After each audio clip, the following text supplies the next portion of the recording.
Love the flexibility of working in all sorts of places?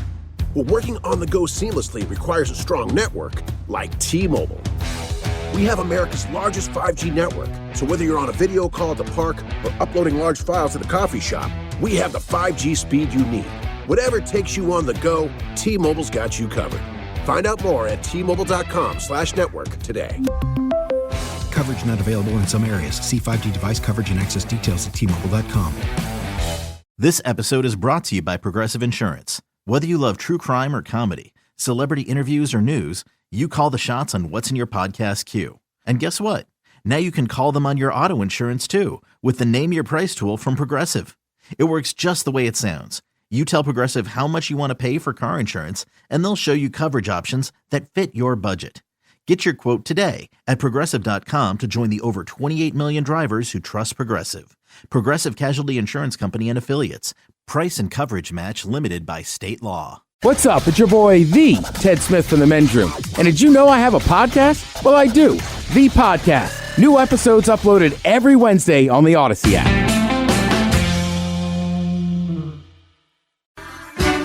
Unfortunately, what you're about to hear is real. The members of this radio program are simply not that bright, or what some people would call educated. They are merely stupid. They're not trying to offend anyone on purpose. And all have played doctors on TV. You have been warned and are cordially invited to join the party. This is the Men's Room. Forget it, man, and get with the countdown. Get with the countdown. Shake this square world and blast off for Kicksville. The trippers, the grasshoppers, the hip ones, all gathered in secrecy and flying high as a kite. This is the Men's Room with Miles and Thrill. You know what they say, shake your radio more than 3 times, and you're playing with it. You're listening to the Men's Room.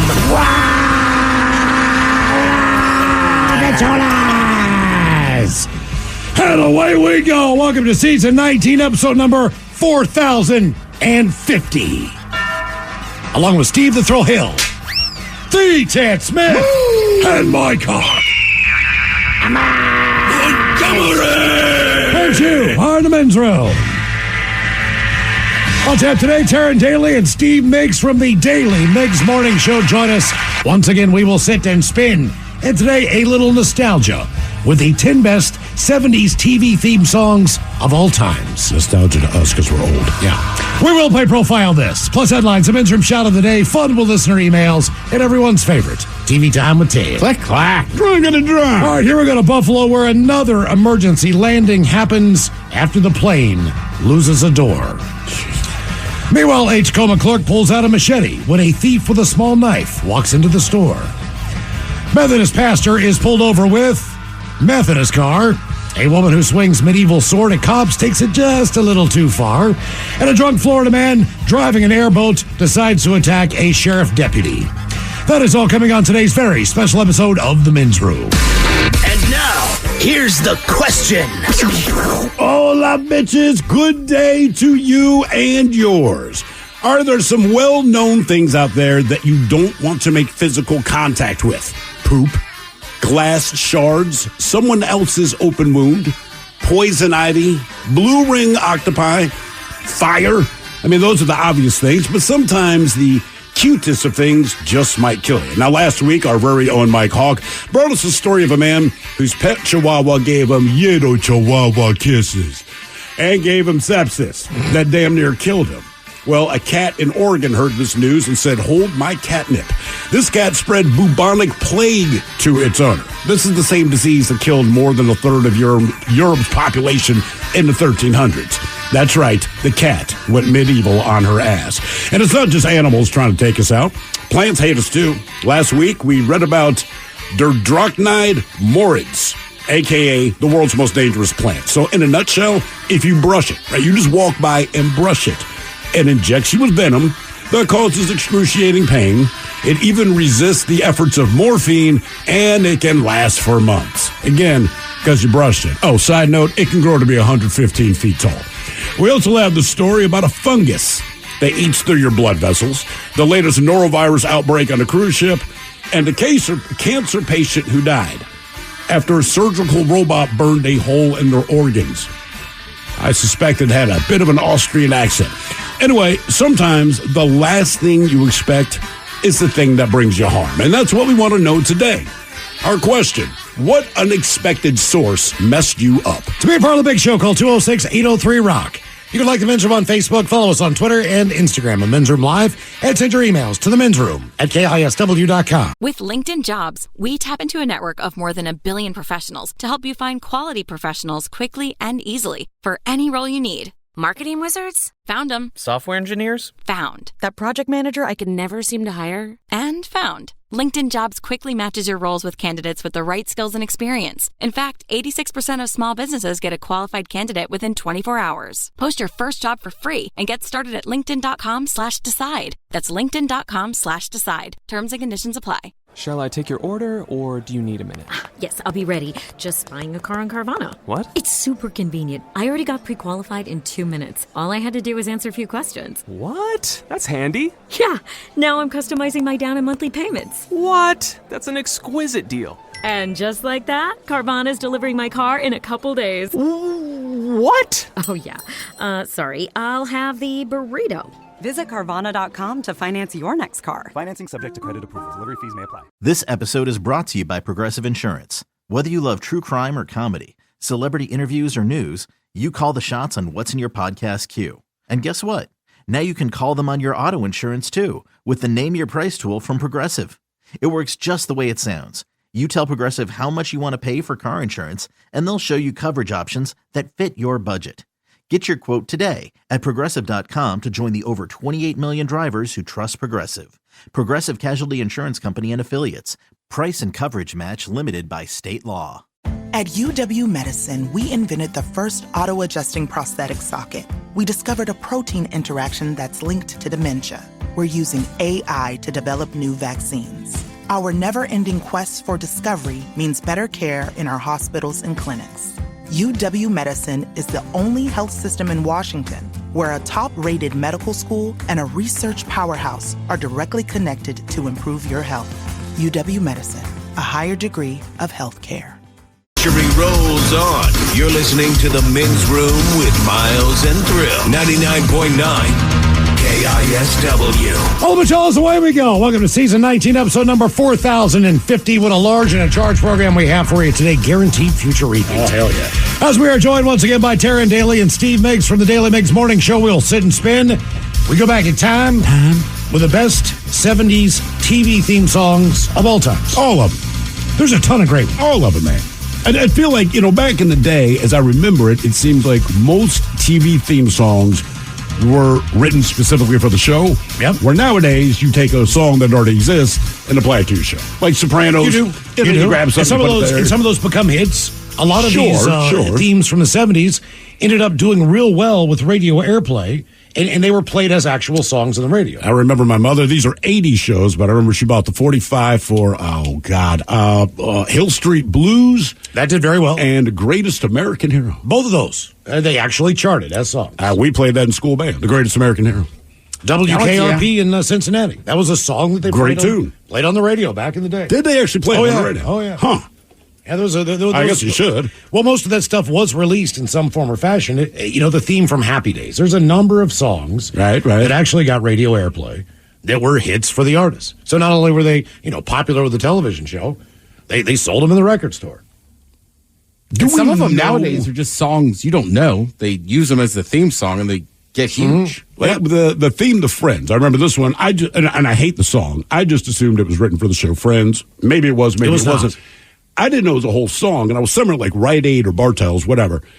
And it was on, and I thought it was weird to play the theme song, and then it kept going on, and I'm standing in line like, did you know this was an entire song? And the person in front of me was like, I did. Yeah. I'm like, I think it's the Rembrandts. It is the Rembrandts. But I think it was Name another song from the Rembrandts. Oh, no, I have no idea. That's what I'm saying. But that song got super famous because of Friends. Yep. I think the Sopranos theme was already a song. That was already a song. It might have been a song, but I never heard it. That is a badass song. I never heard the Rembrandts till, that's my point, until they put them in those TV shows, then they get massive. So look, if you write a terrible song, submit it for a TV show theme. Mm-hmm. The 10 best 70s TV theme songs of all times coming up. We will sit and spin. What else do we have for you today on this huge show? Oh, we got new Pearl Jam. Pearl Jam just today announced that a new album is coming our way, I believe, in April. They did already announce 2 shows at Climate Pledge Arena on May the 28th and the 30th. That is a Tuesday and Thursday. Where the tickets are cheaper than the beer. Now, last time they did 3 nights, correct? I think so. Was the home shows? Wasn't that 3? 2. They only did 2. Okay, I'm assuming that maybe they kept Wednesday open for an additional show, or that hopefully is maybe Family Day. You know what I mean? What's Family Day? Like when they invite their family? Well, when they just can take a night off and go home and eat dinner with their damn family, and just enjoy themselves. If you are family to Pearl Jam, right? And nothing against Pearl Jam, but, I'm one of the brothers of one of the guys in the band. I've heard everything you've done. Maybe you sent me some early demos, and they're like, hey, man, we're going to be in town. We're playing these shows. Are you still as excited, or are you like, bro, listen, man, I love you. I'm staying home with the kids. You know what I mean? Like, I hear you. I know you're big, but you're my brother. We got in an argument at Thanksgiving. Most of the time, though, these not saying you don't have kids later in life, but most of these guys' kids have already grown up. I know, man. If they had children, their children are through high school, now in the college years. It's kind of weird, but that's just how old we are. Do you think they care?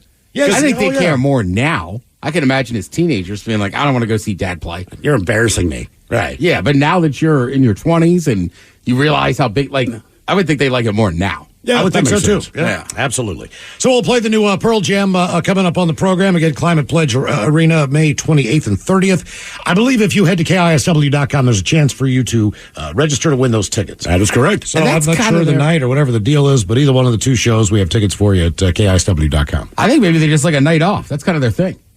Yeah, I mean, that's one what of the they best did with the home things shows, right? I went to the Wednesday one, and then, they played again Friday. Mm-hmm. Yep.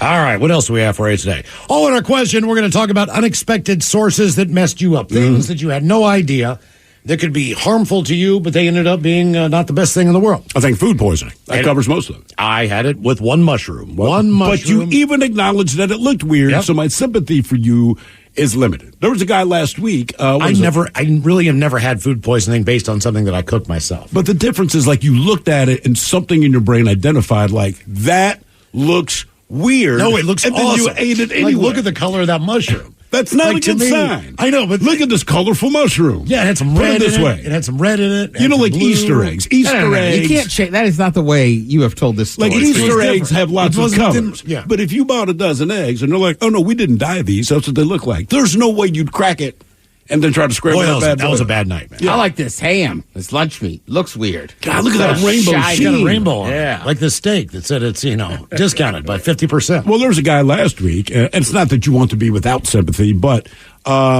he died eating, was it pufferfish, blowfish? Okay, so the people that prepare that at restaurants, they go through years of training. You have to be certified. This guy did it himself.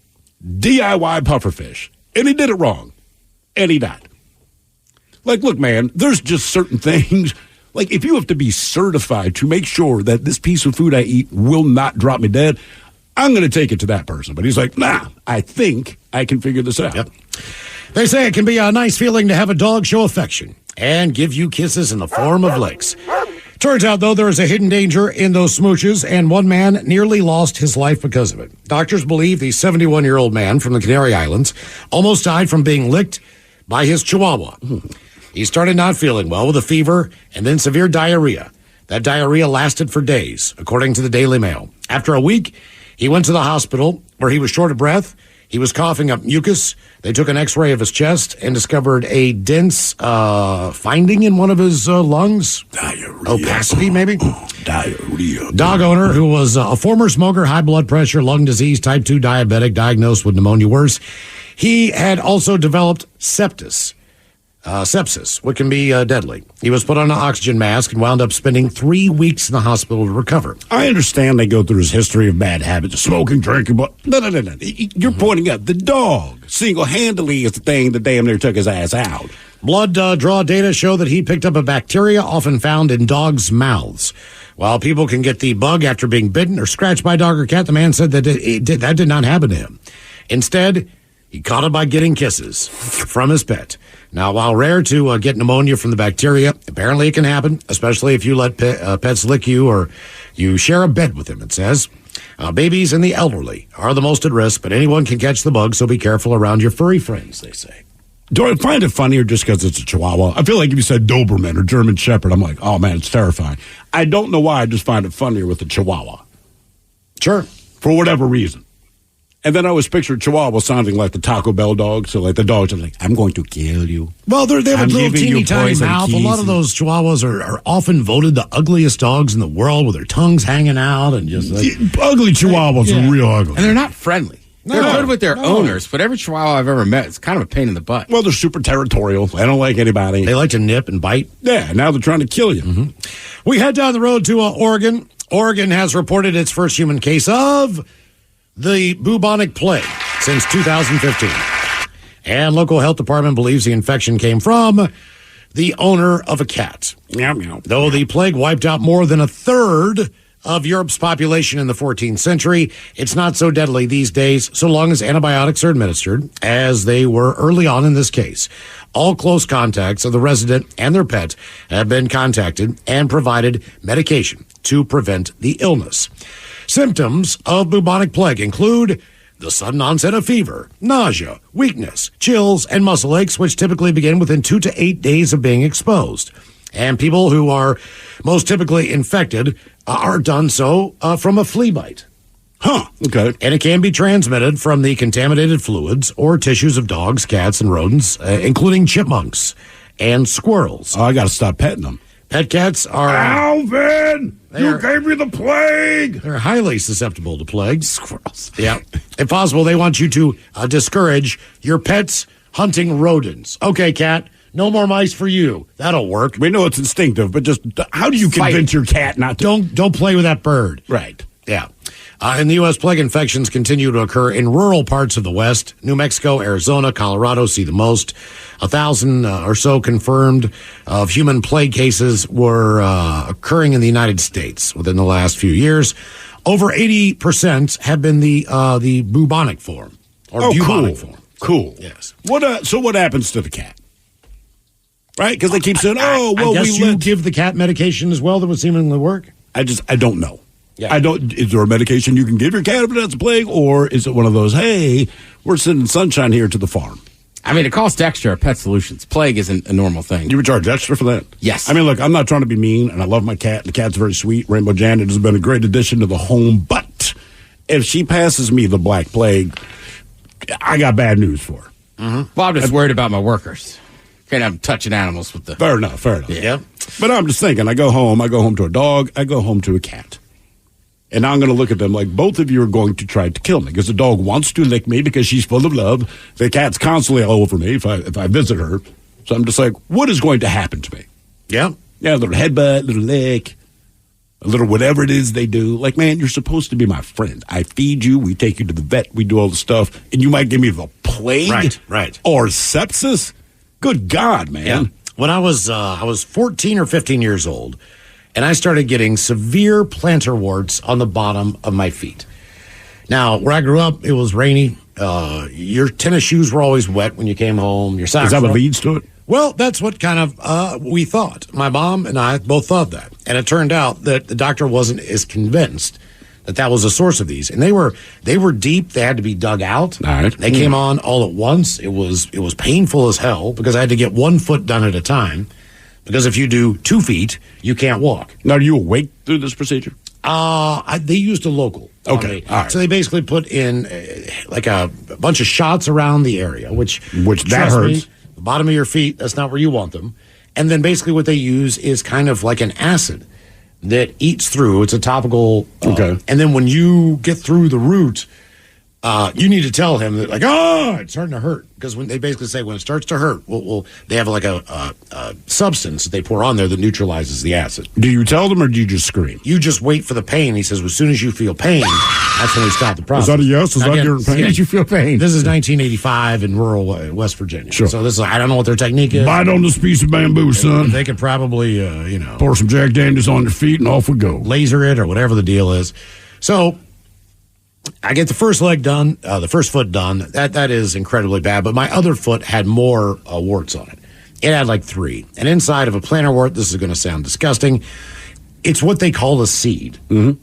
And it's way down in there, and that needs to be removed, which is different than a regular wart. Now, what is it a fungus? Is it a tiny plant? Is it a virus? You know, like we know what a wart is, but what exactly? Right. It is a fungus. But I do know this for a fact. The doctor did conclude. He's like, do you play sports? And I was like, well, yeah. He's like, well, do you shower? You know, when you're never, done, Doc. When you're done after practice. And that was my answer. No. I never really. You just went home. Like it was. Yeah. Okay. All right. Fair enough. I was going to say, yeah. I always just went home. That's why you stunk in the car. Everything. Like people hated picking you up. I mean, those I'm dead serious. There are only a couple of parents that half the time they put kids in the back of a pickup truck. Oh yeah. Just because they smelled so bad, especially after football practice. But anyway, so he's like, well, you know, where do you shower? And I was like, well, I shower every day after gym class, and then I shower at home. You know, either in the morning or at night. And he's like, you shower at the gym, right? And I'm like, well, in the locker room. Yeah. And he's like, do you wear flip-flops in the shower? And I was like, not really. And that does seem like a crazy suggestion when he first said it. Well, and he's like, is the shower like dirty? Like, is there like, I was like, oh God, it's filthy. I was like, the shower it's awful. Like this, it stinks all the time. It smells like people. There's a film on the floor. It's kind of, you know, I mean, maybe they bleach it like once every month or 2 months or whatever. But I was like, no, it's absolutely disgusting in there. And he's like, well, I truly believe you got this from your school, from the shower floor, because our gym teacher made us shower. Right. After we got extra credit if we showered. Did you have one of those guys that would literally stand there and look at you naked while you're? Yeah. We had the same thing. So they deducted that, and that's when I first... He got arrested for the reasons you think about 5 years later. My gym class was you just had to wear the gym class uniform. Basically, if you wore it, you get an A. They didn't make you shower? We did not. In elementary school, I should point out. Not all the way through high school, but a guy named Mr. Stryker. I don't mind saying his name because he later got arrested for pedophilia. But this guy, seriously, man, it was...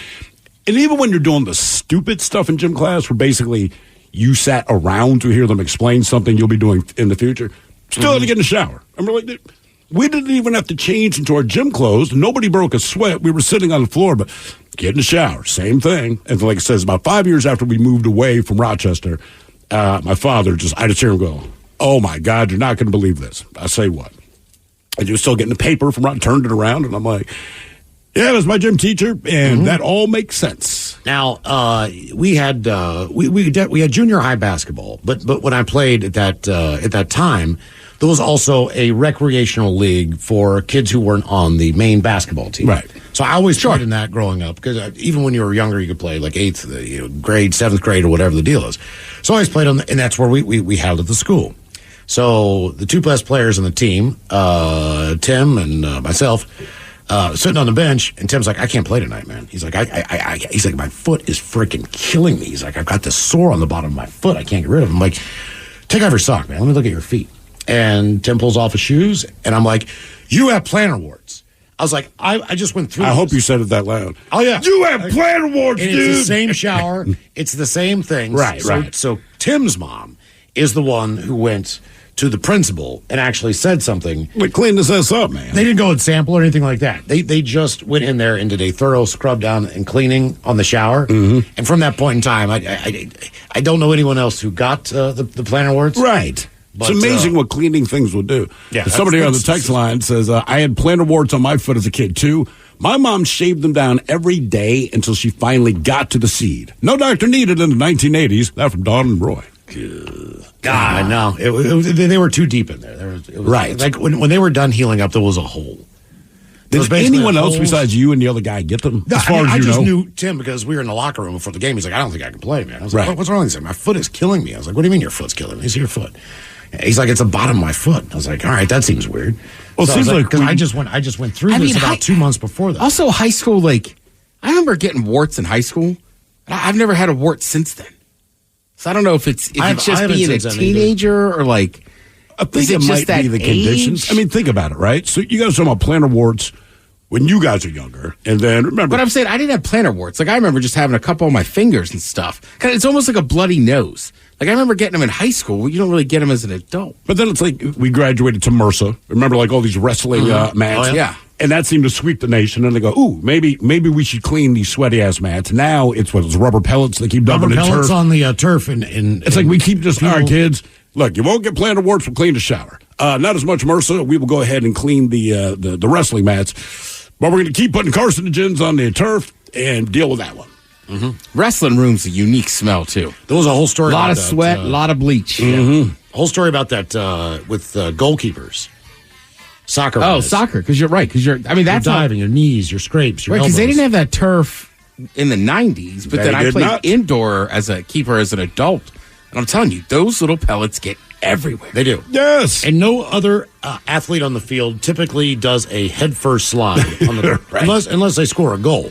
Correct. So, goalies are going elbows down, hands out, knees out. I mean, they're going for the ball, and that stuff is like sandpaper. And the next thing you know, you're covered in little black dots. Yep. And the next thing you know, you're experiencing some serious medical problems. Maybe don't dump that stuff on field. I don't know. What unexpected source messed you up? 206-803-ROCK. You've probably heard about generative artificial intelligence, but are you vigilant to its exploitability? Generative AI is shaping society and transforming our daily lives. While we want to embrace the potential, we must also set the standards for responsible use and safeguard the future of our digital world. HackerOne employs over 750 active ethical hackers that specialize in prompt hacking and other AI security and testing. The creative approach taken by a diverse pool of ethical hackers is the best way to discover vulnerabilities. When launching new AI deployments, let HackerOne's AI red teaming address the novel challenges of AI safety and security for your business. AI innovation can only be effective if models are tested for safety and security issues that could cause harm. Make sure your AI models and deployments can't be tricked into providing information beyond their intended use, and that security flaws can't be exploited to access confidential data or systems with HackerOne. Learn more about our AI red teaming today at hackerone.com/AI. Love the flexibility of working in all sorts of places? Well, working on the go seamlessly requires a strong network like T-Mobile. We have America's largest 5G network, so whether you're on a video call at the park or uploading large files at the coffee shop, we have the 5G speed you need. Whatever takes you on the go, T-Mobile's got you covered. Find out more at T-Mobile.com/network today. Coverage not available in some areas. See 5G device coverage and access details at T-Mobile.com. For the past 20 years, you've enjoyed the refreshing tropical lime flavor of Mountain Dew Baja Blast. So in celebration of this milestone, we're bringing Baja Blast in stores nationwide. And for a limited time, with every purchase of Baja Blast, you can collect coins for a chance to get Baja gear or a Taco Bell deal. 2024 is the year of Baja Blast. In stores now. No purchase necessary. Open to U.S. residents 18+. Subject to official rules at BajaBlast.com and 6/15/24. Void where prohibited. It's that time of year again. The U.S. Mint will deliver the new 2024 American Silver Eagle and Gold Eagle coins. Call Universal Coin and Bullion to get great prices on the first gold and silver coins of the year. Gold rose over 23% in the past 14 months. Financial expert Steve Forbes believes gold could hit $2,500 an ounce in 2024, and so does Universal's president, Dr. Mike Fulgens. Call the company you can trust, Universal Coin and Bullion, at 1-800-UCB-GOLD, or check out universalcoin.com/Mark Moss. KISW. The shenanigans continue. This is the Men's Room with Miles and Thrill. My question, what unexpected source messed you up? 206-803-ROCK. Hello, Chad. Welcome to the Men's Room. Hey, fellas. Hola. So, when I was 18, I was a senior in high school. It was New Year's Eve, I remember, and I was having severe stomach pain, like really bad, like right in the center. Just sharp, terrible, hurt to move kind of thing. And my mom was out of town. So I called her and she told me to go to the ER. I'm kind of freaking out. All by myself, I'm a kid. And I get in there, wait for hours and hours. And eventually my dad is able to make it. They're divorced and all that at the time. We're kind of hanging out. They're running all kind of tests on me. They can't figure out what's wrong. I'm scared I have appendicitis because I went to good old Dr. Google. Always a bad idea. Always a bad idea. I felt, it just left me feeling worse the whole night. It's always they get me into a room. Yeah, it's worst case scenario. Like if you Google whatever you're saying, you can say, "Man, I have a sore throat." If you Google it, it's like you're gonna die. You have esophageal cancer. It's like, exactly. It's like, or you just have a sore throat, man. That's all. Exactly. Oh shoot. Sorry, there's a lady crossing the street with a stroller in front of me in the middle of Pack Ave right now. Come on, get across. All right. Okay, not at a crosswalk. Let me say, not at a crosswalk. Okay. We're all going 35 miles an hour. She's across. Anyway, so I'm there, and eventually get us in a room. They're still running tests on me, and I'm there for 6-7 hours now. We're both exhausted, and actually we ended up finding out I had some kidney issues later. But where this led is just absolutely insane because I'm laying on my side, and the nurse is kind of talking to me and doing all this stuff. And I don't know if she warned me that she was going to do this. I don't think she did. But I'm laying there, and I end up with my pants down around halfway around my thighs, and I'm talking to my dad, laying on my side, not looking at her, and suddenly there's a finger up my bum. Oh. Typically you need a little bit of a warning for that one. You prefer one. First time in my life, I'm 18 years old, right? I'm not in my 40s. Like I'm sure all you fine gentlemen have experienced by this point. It doesn't make it any more awesome, dude. It depends on who you date. It doesn't matter the age.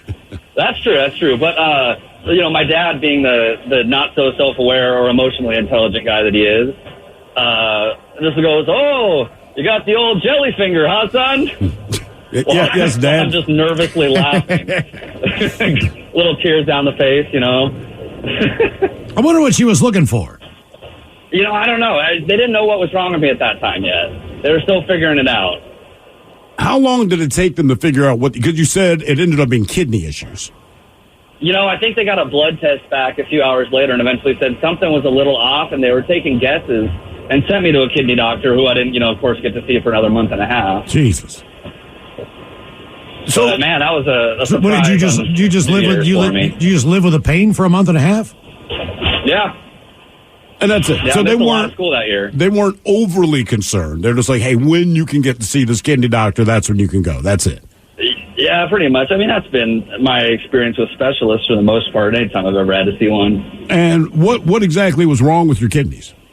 I had something called, which they had never seen in anyone under the age of 60, is what the kidney doctor ended up telling me, but something called papular necrosis, where one of my kidneys was kind of dying on me. Oh, Jesus. What about now? Did you get a kidney replacement? Is it just dead or what? I got a kidney removed, and I'm living on one, and I feel great. Okay, I was going to ask, man, because you can donate a kidney to someone, and you are now down to one. So, is there any noticeable lack of function when you're down to one kidney, or no? Or what is the inherent danger of having one kidney? If you can give one away, why do we have two? You know what I mean? Yeah, I mean, what they told me is if I start to, have more issues or start to feel kind of weak or anything like that. I mean, this was years and years ago. I've never had a problem since. I'm almost 30. But they said if I ever start to notice like a lack of basic function in my body, go see my doctor and ask them about it. But they do checkups on me. They run my blood work and fit as a fiddle. Does it affect how much you can, because the kidney's kind of like cleaning stuff, right? Kind of cleansing the blood. So, I mean, is that like you got to watch like alcohol or bad foods? Yeah. There was a while there where I would black out super easy if I drank. And now my body just doesn't let me. So, I just puke if I drink too much, which is almost kind of nice. But what is too much? I mean, my body makes me puke if I drink too much, but I recognize that it was a lot. So what is it for you? I can still keep up, 2-3 drinks an hour if I have to, but I usually keep it lighter than that, drinking a half an hour maybe. Well, because it's going to make you feel like crap. Yeah, exactly. It keeps me from getting real hungover or blacking out and doing something stupid. Oh, the advantage of one kidney. Yeah, that's why I don't drink wine. That's just me. I can't speak for anyone else. Mm-hmm. Yeah, wine and me, not friends. Red wine specifically? No, I can't drink it. I mean, I could have a couple beers and one glass of red wine and not really do too much, go home, and then the next thing you know, I got a bit of a headache, and I cannot deal with wine. Red wine at all. And look, I when I was younger, man, and keep in mind, of drinking age, but I was never a wine drinker. And to me, booze was booze. I recognized that hard booze had a different effect than beer, but I went to the cast party. I was not part of this play, but I was friends with someone who was, and they're having a cast party. They invited me, and it was cool. But the woman who's throwing the party, she was the director of this play. All she had was red wine, because that's how she rolls. Mm-hmm. Yeah. And because I did not know any different, I'm like, cool. And I drink red wine the same way I drink beer, and we had a great time. I do not remember the night, but I do remember waking up the next morning, and it was one of the worst hangovers I've ever had as far as a headache goes. Oh, yeah. Like, it's I almost like your head late. wants to, Right. you just want to get it off of your shoulders and give it to somebody else. Because sometimes you wake up, you're still drunk. It wasn't that. Like, the drunk was gone somehow. And it's like, no. You're just in pain. And I could not believe it. And after that, man, I swore, look, I did not swear off drinking, but I swore off red wine for a while. And now the most I will have is like a glass, because we're at a nice dinner. And even though I even point out to the sommelier/waiter, no, this bottle's for my wife, they still pour me a glass. Yeah. It's like when she says we're going to split dessert. No, you're eating the dessert, but they bring 2 spoons anyway. I even tell them, don't bring 2 spoons. And they was laughing. I said, I'm being serious, man. I like red wine. I don't dislike I drink it too quick. It's not a light beer. Well, it's the thing, we drink the way we drink, but it's weird because people that drink wine most of the time, if you notice them with a beer, we perceive it as them taking forever to drink their beer. But you give me a glass of wine, I mean, I'm not going to chug it. But to me, especially one, I don't like any drink where the goal is to not fill the glass. Like, that just doesn't make sense to me. I understand you got to let it breathe and all these things that go into it, but like, they'll pour you a glass of wine, and I'm looking at my glass, like, pour like a third of the glass, man. So I kind of slam it. Because it's a third of a glass. And wine glasses aren't big anyway. And everyone's like, you should take your time. I'm like, pour me more wine. I will drink it slower. It's not my fault. I did not invent this. What unexpected source messed you up? 206-803-ROCK. Hello, Tom. Welcome to the men's room. What's up, bitches? Hola. How are you guys today? Doing great. Good. So, in 2012, I'm driving through the Central Valley of California, doing some work up there and some different, I'm an audio designer and installer, so go by some churches and theaters and all that good stuff. I get back from that trip, and I develop a cough. Think, chest cold, no big deal. And exactly. And it, you kind of think, it's going to get better. Keeps getting worse. Finally, my wife's like, this is ridiculous. Go to the urgent care. So I go to urgent care. They x-ray my chest. My God, you've got pneumonia. Look at that. Your left lung is completely white, and we're going to put you on antibiotics. So they put me on antibiotics. 2 days later, I get up out of bed, start to walk across the room and collapse. So they haul me to the hospital, the emergency room, and they do the same thing. X-ray, good grief. Bacterial pneumonia. Here, more antibiotics. Kept me in the hospital, put it in the IVs. And about a day after I was in the hospital, I just kept getting worse. And they... what is worse? Like, what are your symptoms where they say the cough or what? No, they had forced oxygen on me. My oxygen level in my blood was getting too low. I couldn't move. And then all of a sudden I wake up one morning and look down at my arms, and I've got open lesions all over my body. Now, what are you thinking? I mean, obviously you're probably quietly panicking, but I mean, what is going through your head? Because you shouldn't start with a cough and now you have lesions.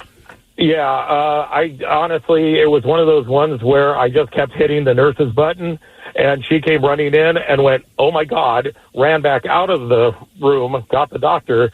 He ran in and went, good Lord, and went, call infectious disease. So they God. They say this for you to hear, including, oh my God, I'm just saying as a patient, hey man, you can step outside of the room and say, we're just going to move you to a different room. And I go, cool, not, oh my God, call infectious disease. My guess would be you're in California, so you probably got like an American Legion. Hey-o. All right, sorry, I was right there. No, I appreciate it. I don't know if he's that old. So this other doctor from infectious disease comes in the room, and I just remember her saying, we're going to figure this out. We'll let you know. And they're swabbing the lesions and everything, and they go out of the room. So I'm laying there for a couple hours just thinking the absolute worst. She comes back in. Nurses are running behind her with two bags of IVs. They rip the antibiotics off me, and they put other ones on, and she said, this is what is called coccidiomycosis. It's valley fever, what they call valley fever. And it's when you're in the Central Valley of California or in Arizona. It's very prominent in Arizona. It's almost epidemic in Arizona. But they know what to look for. They didn't know what to look for with this. If they had seen this sooner, it wouldn't have disseminated. What happens is it sits in your lungs for a while, and then once it gets to a certain point, it goes into your bloodstream. It disseminates out into your bloodstream and goes through your body. It started shutting my liver down. Some people, it attacks their heart. Some people, it attacks their eyes. And you get it just from being in the area? You literally, this is a fungus spore that you breathe in, and it lodges into your lung, and it starts there. That's how it starts. When you say the valley, you're talking about like La Quinta and, those It's like Sacramento, Fresno, Bakersfield. Oh, that's good to know. Yeah, it really is good to know. What produces the spore? Like, is there a specific plant or fungus out there that produces this? It just grows in the ground, and what happens is when, they're always tilling up the dirt out there for planting, there's major agricultural out there in the Central Valley. Right. And so this grows into the dirt, and then they till it up, and it breaks off and goes into the air. And, I know people, I have friends of mine that moved to Phoenix that ended up having it, but they got it caught early, and they were able to take antifungals for, 4 to 6 months, and then it was over with. Well, mine was so bad, and then my liver was shutting down. They put me into ICU. I was there for 8 days, and they were just pumping this antifungal into me. And unfortunately, once you get this like that, once it disseminates, that's only like 5% of the people who get valley fever, only 5% disseminate. And once you have that happen, if you live through it, you have to take antifungals for the rest of your life to keep it in remission, which is what I have to do. How often do you take it? Is it like once a day? Yeah, it's 2 pills a day, every day. Now, does that keep you away from wanting to travel to Arizona or going back to Central California? Well, once you have it and it disseminates like this, you can't get it again because you cannot. All right, I guess that's good news. Yeah, a positive. Yeah. It's a hell of a thing to think that all you're doing is just breathing and this can happen. So how long did you spend in the hospital? Because you said these other people, if it's caught early, they take an antifungal for 4 to 6 months, which to me does not sound like you want a prize. So other than taking 2 pills a day every day for the rest of your life, and here's the good news. They didn't only give you 6 pills. But that said, how long did you spend in the actual hospital before you were able to be released? I was in ICU for 8 days, and then I was in the regular hospital for another 5, and then they sent me home on oxygen. I had an oxygen machine next to the bed. I couldn't move. I lost 38 pounds in 3 weeks. Beats Ozempic. That's a lot. That's crazy. But it also goes into your joints, and it settles in your joints, and it will. And you have I have flare-ups every once in a while. And it causes fatigue, and so I live with this all the time now. From this, I'm still functioning. I work and do everything, but there are days that it feels like I've got arthritis in every single joint of my body, and I'm exhausted. And how long ago did this happen? This 2012. 2012. Wow, good Lord, man. Okay. Yeah. So there you go. Never heard of that. Yeah, breathing. Yeah, what's the name of it again?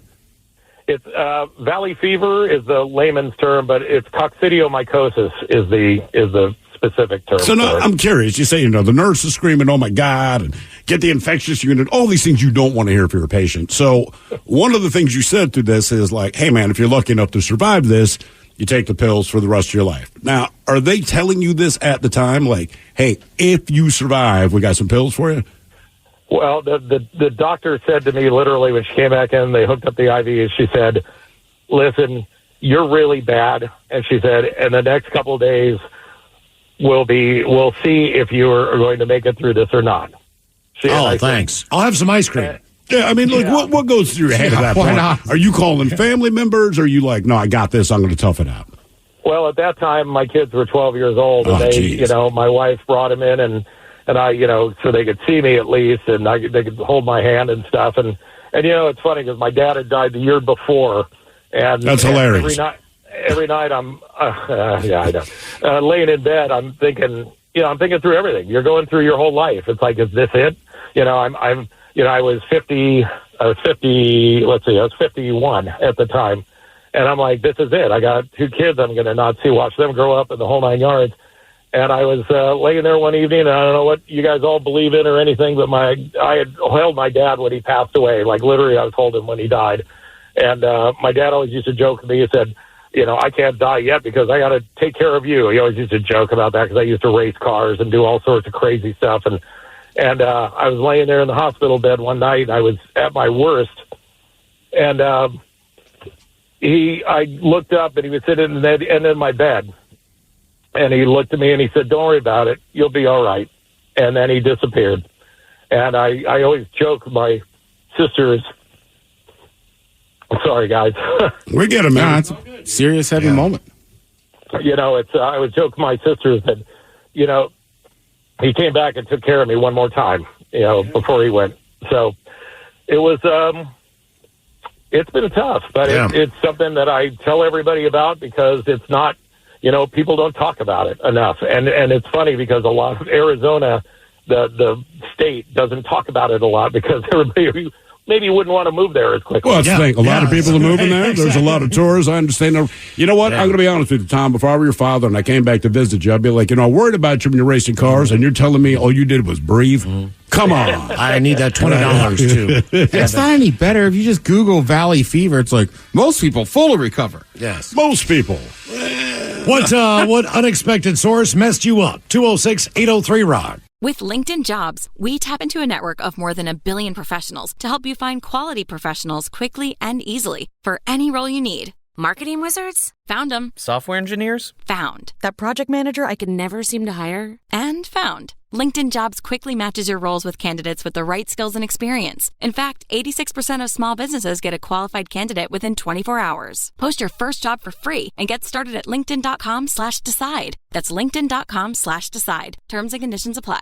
You've probably heard about generative artificial intelligence, but are you vigilant to its exploitability? Generative AI is shaping society and transforming our daily lives. While we want to embrace the potential, we must also set the standards for responsible use and safeguard the future of our digital world.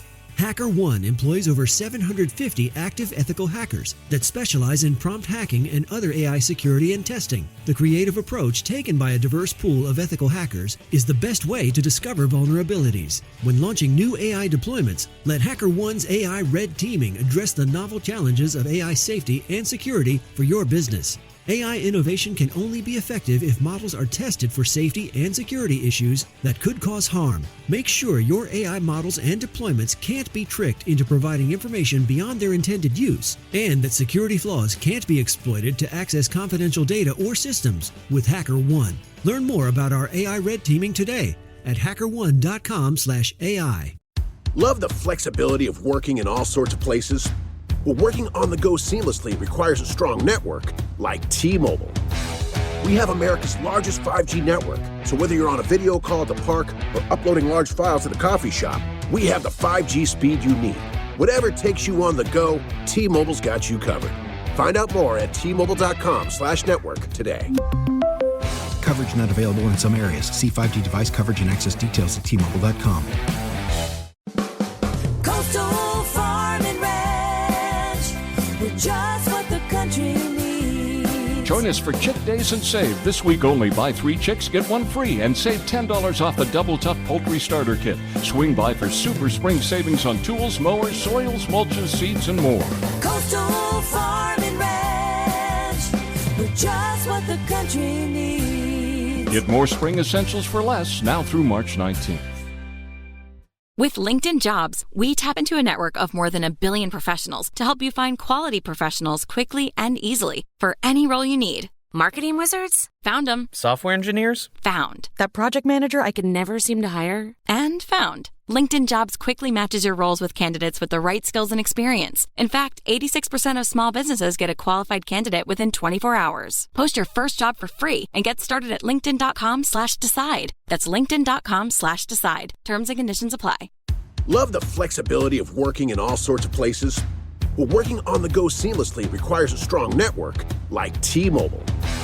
We have America's largest 5G network, so whether you're on a video call at the park or uploading large files at a coffee shop, we have the 5G speed you need.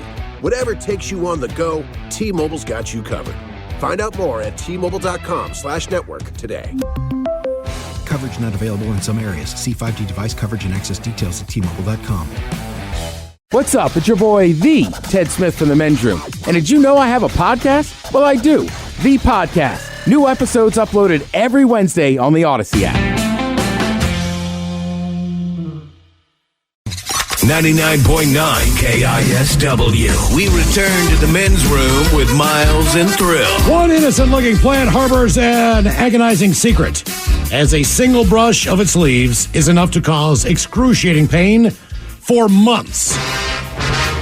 The Dendrosnide moroides is known as the world's most dangerous plant, even morphine rendered ineffective against its venom. Morphine. Think about that. The shrub has numerous names, including the gimpy, the stinging bush, the Queensland stinger, and the giant Australian stinging tree. It has also been called the suicide plant. Like one of the names suggests, the plant is native to the rainforest of Australia. They can grow 115 feet tall. So that's right. It looks like a tree. But so painful and persistent are the effects of the plant that signs are often posted along tracks, particularly in Queensland, and trails warning hikers and tourists of the dangers that lurk ahead. They say the small shrub, which can grow into a huge tree, was in a cage at a showing in England with a sign that read "Danger. The world's most dangerous plant. One touch can induce 9 months of intense, reoccurring, throbbing pain."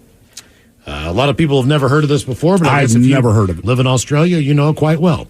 Our question: what unexpected source messed you up? 206-803-ROCK. We got a couple of texts here about our last caller. If you didn't hear, he's working in the California Valley, I believe he said, around the Sacramento area. And I guess it's, if this thing is prevalent at all, that in Arizona are part of the areas, but essentially it's a spore. It causes breathing issues. He gets lesions, all this stuff, man. It's a pretty detailed story, and it was scary stuff. But some of the comments, it says, usually I would not want to call her on that long. But that was a gripping story, and I'm not crying, you're crying. The next text, right. The next text, this guy got me crying. Someone else says, I had valley fever. That's what the caller had. When I lived in Tucson, kicked my ass for about a year. I have nodules on my lungs to this day. Immune system gets jacked up. Was on an inhaler for years. Still have issues 25 years later. But with all that in mind, they had not nearly as bad as the guy that called in. Damn. Ola bitches. I'll tell you what was an unexpected source that messed me up. Listening to this radio show for the last 10 minutes, and Tom's story was an emotional roller coaster. Someone else. I live in Arizona. I'm just now hearing about valley fever being prevalent here after a quick search. Right. What a deal on this house. Yeah. I have a pool. Arizona is the most common place to get it, but they say it's still very rare. And then in something that has nothing to do with that, someone says, I had a terrible time with COVID. I made it 3 years without getting it. Then last September, I got it.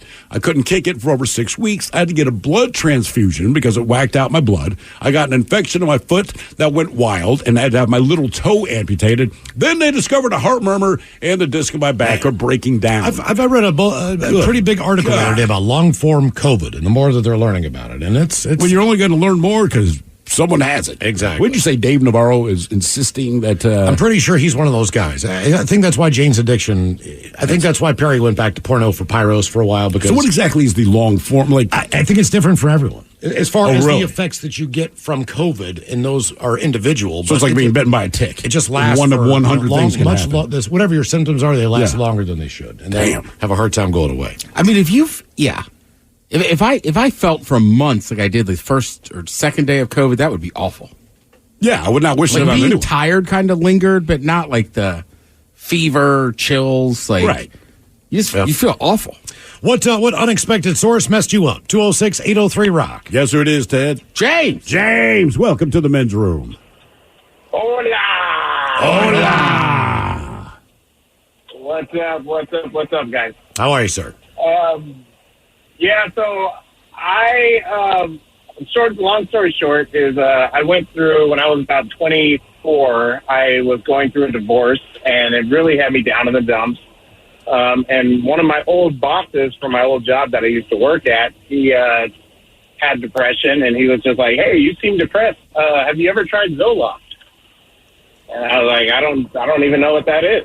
And he was like, it helps with depression. Try it and let me know if you like it, and maybe you should get it for yourself. So I said, okay, sure, I'll try it. I go home, I eat, because taking any type of medication, you want a full stomach or at least something in your stomach, whatever. I thought I knew what I was doing. And I take it, no alcohol, just water. I go outside to smoke a cigarette, and one of my buddies comes out, and I was just like, dude, I feel like I just smoked weed. And he's like, what did you take? And before I could even answer, I was on the ground opening my eyes, and he was screaming, OF, OF, OF, on the phone, calling the police for an ambulance. I guess I had blacked out standing up, and I landed on my head. From the Zoloft. Yeah, Zoloft, I guess, was an antidepressant for PTSD or something like that or whatever. I didn't know what it was. I just Googled it and was just like, oh, it's for depression. It treats depression, right? Yeah, I mean, I've heard of it. Yeah. Did you have a adverse reaction to it, or is that a normal effect? Well, I told him that I had blacked out and fell on my head. I got a huge knot on the back of my head, which I don't think is normal, but he basically said that maybe it's too strong for your system. Okay. And so I guess they have it in different types of milligrams or whatever. And well, yeah, it's prescription, right? This is not over the counter. This is prescriptions. Yeah, it was a prescription for him. And so I Did you tell him, hey, man, you're real depressed? Right. No, I basically asked him for more because, once I lay down in bed and take one of those, I can knock out after anything, so. I need more of these. I kind of wanted more, but, I was just like, okay, I guess I can't get it from you because, you need them.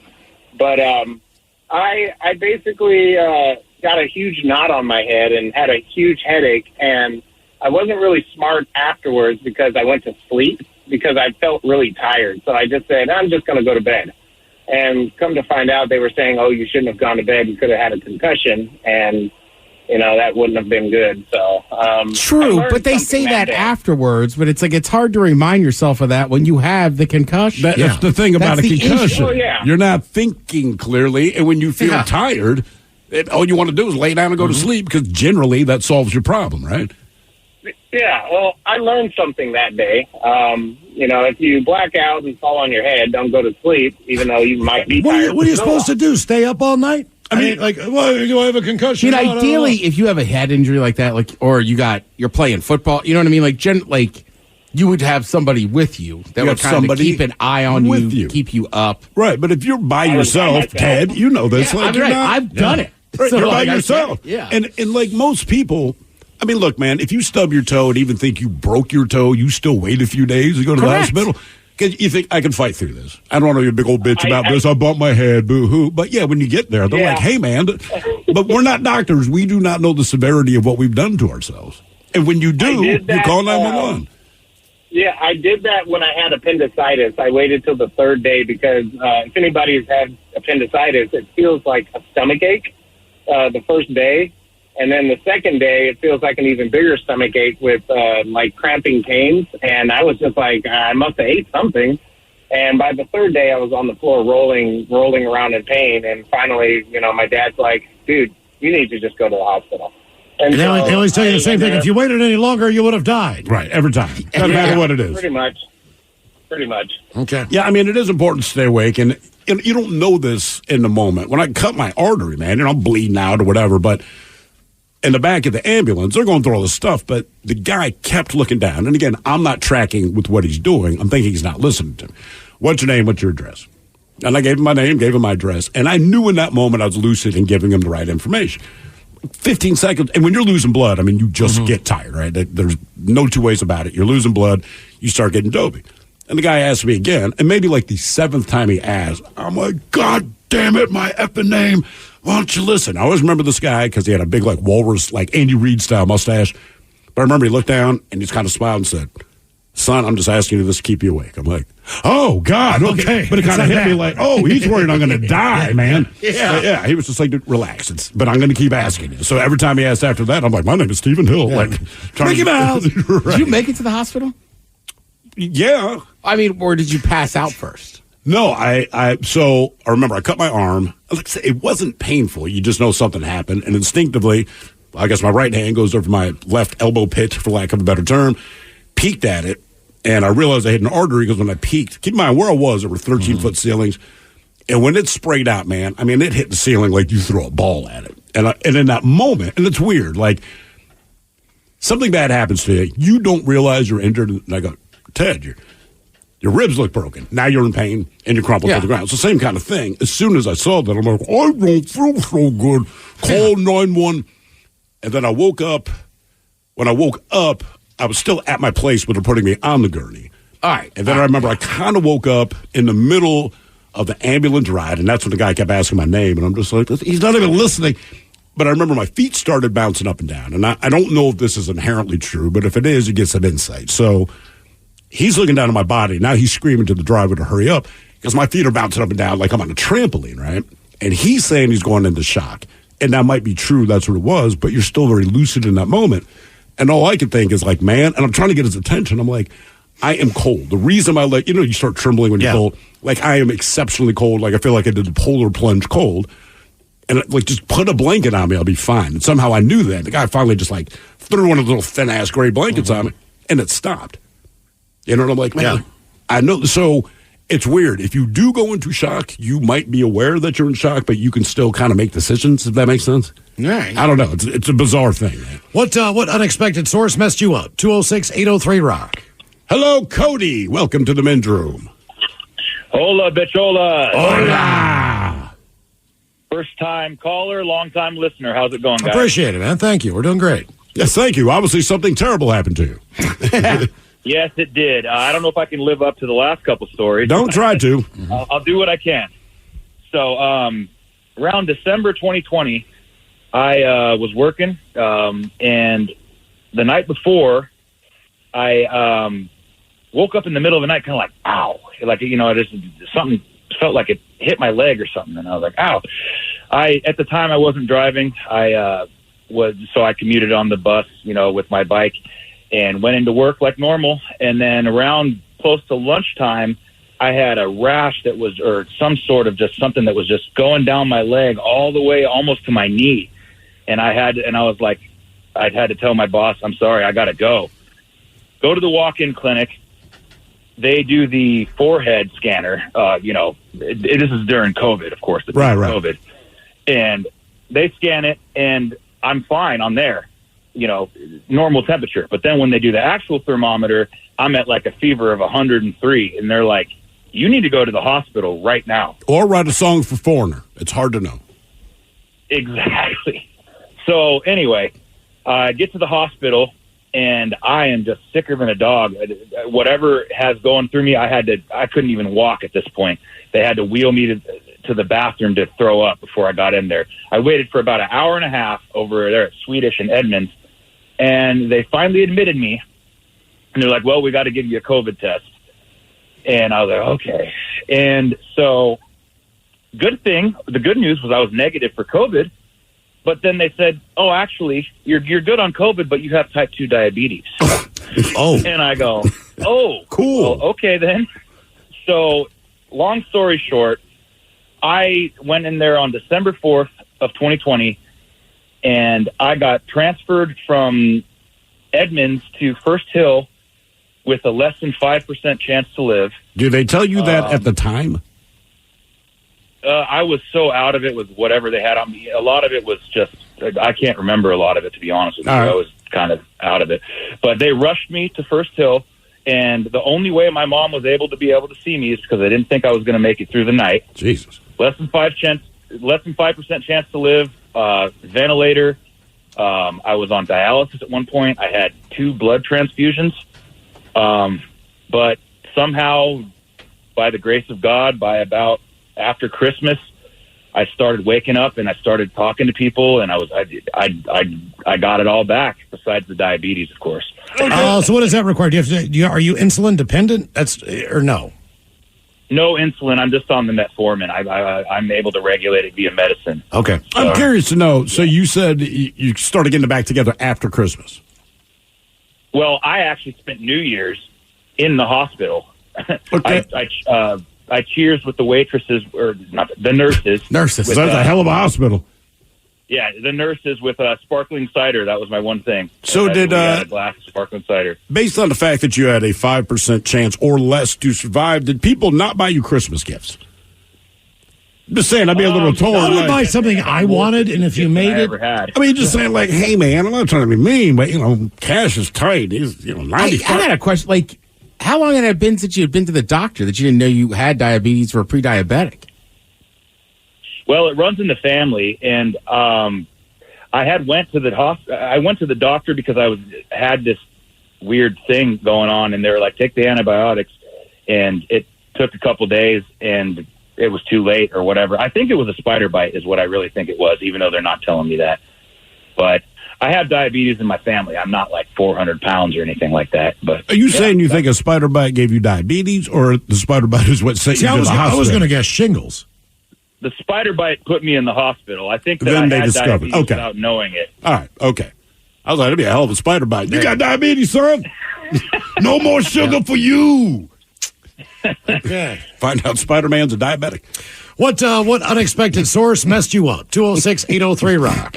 He just hates people eating candy. Yeah, that's all it is. Takes his little web and snatches the Tootsie Roll right out of your hands. Oops. Hang on now. I like Tootsie Rolls for my people got diabetes.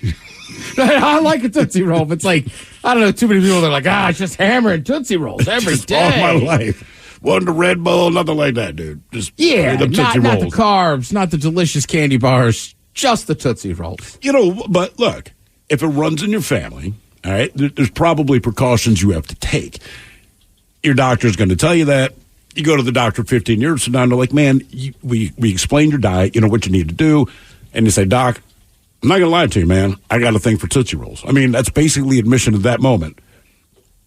I got diabetes, Tootsie Rolls. You're right, and I guess age is a big factor. I always forget about that. Right. Like, I'm just kind of used now to going at least once a year for a physical. I'm just like, man, I feel like that pre-diabetic talk or like you have diabetes with it, he would have heard about it. But if you're like in your early 30s, like, I didn't get a physical every year in my 20s. And it seems like years go by.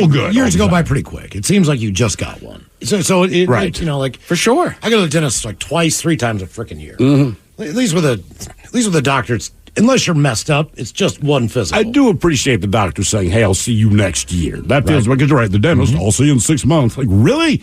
Yeah. You said there's nothing wrong with my mouth, man. And every time I come in, we're going to have to give you x-rays. Why? What do you think happened in 3 months, 4 months? I know. It's the same thing. I mean, you're right. I'm thinking about my year. That would suck when he's listening to your heart if he's like, or she was like, that's not good. See you in 3 months. Jesus. Like, what? What unexpected source messed you up? 206-803-ROCK. This episode is brought to you by Progressive Insurance. Whether you love true crime or comedy, celebrity interviews or news, you call the shots on what's in your podcast queue. And guess what? Now you can call them on your auto insurance too with the Name Your Price tool from Progressive. It works just the way it sounds. You tell Progressive how much you want to pay for car insurance, and they'll show you coverage options that fit your budget. Get your quote today at Progressive.com to join the over 28 million drivers who trust Progressive. Progressive Casualty Insurance Company and Affiliates. Price and coverage match limited by state law. With LinkedIn Jobs, we tap into a network of more than 1 billion professionals to help you find quality professionals quickly and easily for any role you need. Marketing wizards? Found them. Software engineers? Found. That project manager I could never seem to hire? And found. LinkedIn Jobs quickly matches your roles with candidates with the right skills and experience. In fact, 86% of small businesses get a qualified candidate within 24 hours. Post your first job for free and get started at linkedin.com/decide. That's linkedin.com/decide. Terms and conditions apply. Love the flexibility of working in all sorts of places? Well, working on the go seamlessly requires a strong network like T-Mobile. We have America's largest 5G network, so whether you're on a video call at the park or uploading large files at the coffee shop, we have the 5G speed you need. Whatever takes you on the go, T-Mobile's got you covered. Find out more at T-Mobile.com/network today. Coverage not available in some areas. See 5G device coverage and access details at T-Mobile.com. Coastal Farm and Ranch, we're just what the country needs. Join us for Chick Days and Save. This week only, buy 3 chicks, get 1 free, and save $10 off the Double Tough Poultry Starter Kit. Swing by for super spring savings on tools, mowers, soils, mulches, seeds, and more. Coastal Farm and Ranch, we're just what the country needs. Get more spring essentials for less now through March 19th. 99.9 KISW. The Men's Room returns with Miles and Thrill. Sarah Daly, Steve Miggs from the Daily Miggs Morning Show coming up. We will sit and spin a little nostalgia for you today. The 10 best 70s TV theme songs of all time. That nostalgia only applied to people old enough to have been around for it. The word is nostalgia. That is correct. I'm saying some people are going to be like, I've heard of this. That's coming up right after emails on our question. What unexpected source messed you up? 206-803-ROCK. Hello, Jerry. Welcome to the Men's Room. Hola. Hey, gentlemen. What an honor it was to meet you at the 884 in Bremerton this year. Oh, cool, man. It was an honor to be there. Awesome. You guys come back anytime. Yeah, what messed me up was radiation exposure. So I was in the Navy on submarines, and 6 Navy captains at Bethesda, Maryland, medically retired me for radiation exposure. I had ulcerative colitis at the time. They said it was caused by, radiation exposure. The Navy does not admit this very often. The risk is small. That's all they say. The risk is small. The risk is small, but why then? And look, a lot of things that don't happen often still happen. So what put you at greater risk than the average person? Do not know. Have no clue whatsoever. It's just how it worked out. So ulcerative colitis, it's similar to Crohn's, except for ulcerative colitis is just the large intestine, which is, they took my large intestine out 26 years ago. And so I've got scars all over my stomach. And let me ask you a question. You eat dinner. How much time you got before you got to use the bathroom? Well, let me see. I go about 10 times a day. I was going to say, all right. There's nothing stopping that. I mean, it's a shorter road to travel. Times a day. What is the worst food for you to eat that you actually like? Mexican. Right. Yeah, okay. That's all right, Jerry. That is Were fair. you on a nuclear submarine? I was on a few of them, yeah. So that's, just kind of what happened. But I got ulcerative colitis, and that 10% of the people with that get degenerative disc disease.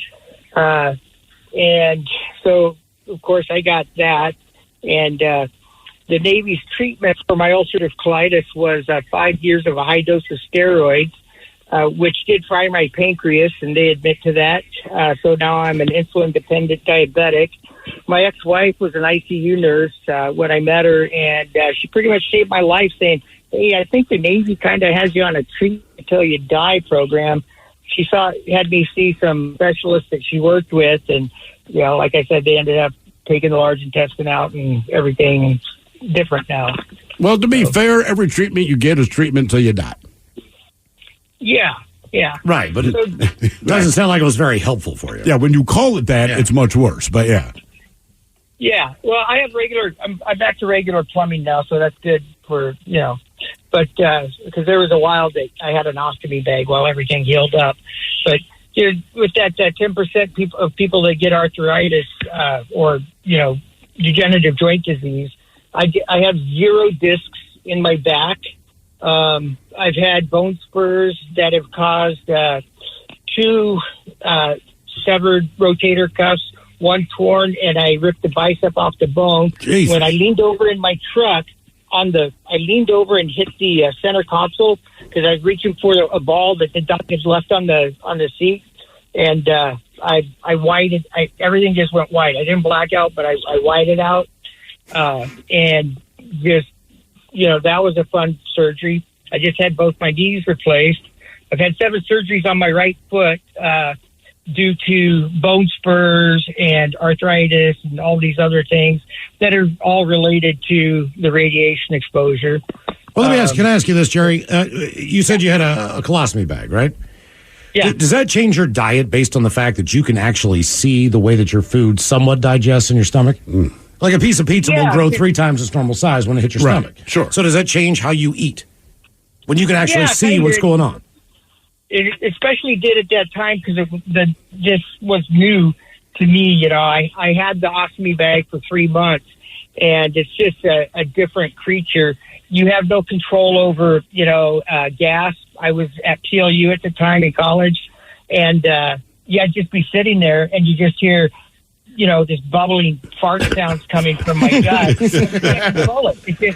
You cannot control it. So, but everybody knew, I'd just be like, sorry. They kept the seat away from Right, me. right. Yeah, exactly. Okay. Man, oh man. I would think that'd be the toughest thing is not knowing whether or not you're going to the bathroom, not knowing that you have to fart. You know what I mean? It's one thing to think you can get away with a quiet fart that slips out, but the point is you still knew you had to fart. Right. But just to sit there, well, it's not going out the back side. It's all going in the bag. Right, going into the bag. Yeah. Are they see-through? A colostomy bag? I've never I actually seen the assume bag so. because it's always under someone's shirt for obvious reasons. But I'm just like, you can't make them opaque. Like, I don't need to see this, man. I don't know. I just feel like most medical stuff comes in that like kind of clear but cloudy bag. I just feel like we could make $1 million plan. Like, it's just the same colostomy bag. You just can't see through it. Well, and fashion doesn't help either. What do you mean? Like, I had a teacher at DeMatha who like just wore baggier button-ups. Okay.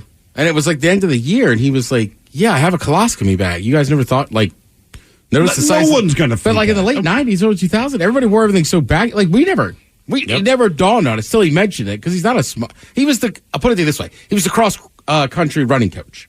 Okay, so he had ran in high school, ran in college, yeah. But it's funny that he says, you guys never thought about that? Like, do you want people to think that? Like, I'm sitting at a bar, and a guy comes in a really baggy shirt, and I'm like, colostomy bag. Like, no, dude, I like baggy clothes. My bad. Right. That is not anyone's first thought. What unexpected source messed you up? 206-803-ROCK. But nowadays, he just looked like a bad dresser. Yeah. Hello, Amber. Welcome to the men's room. Hi, guys. Hola. Hola.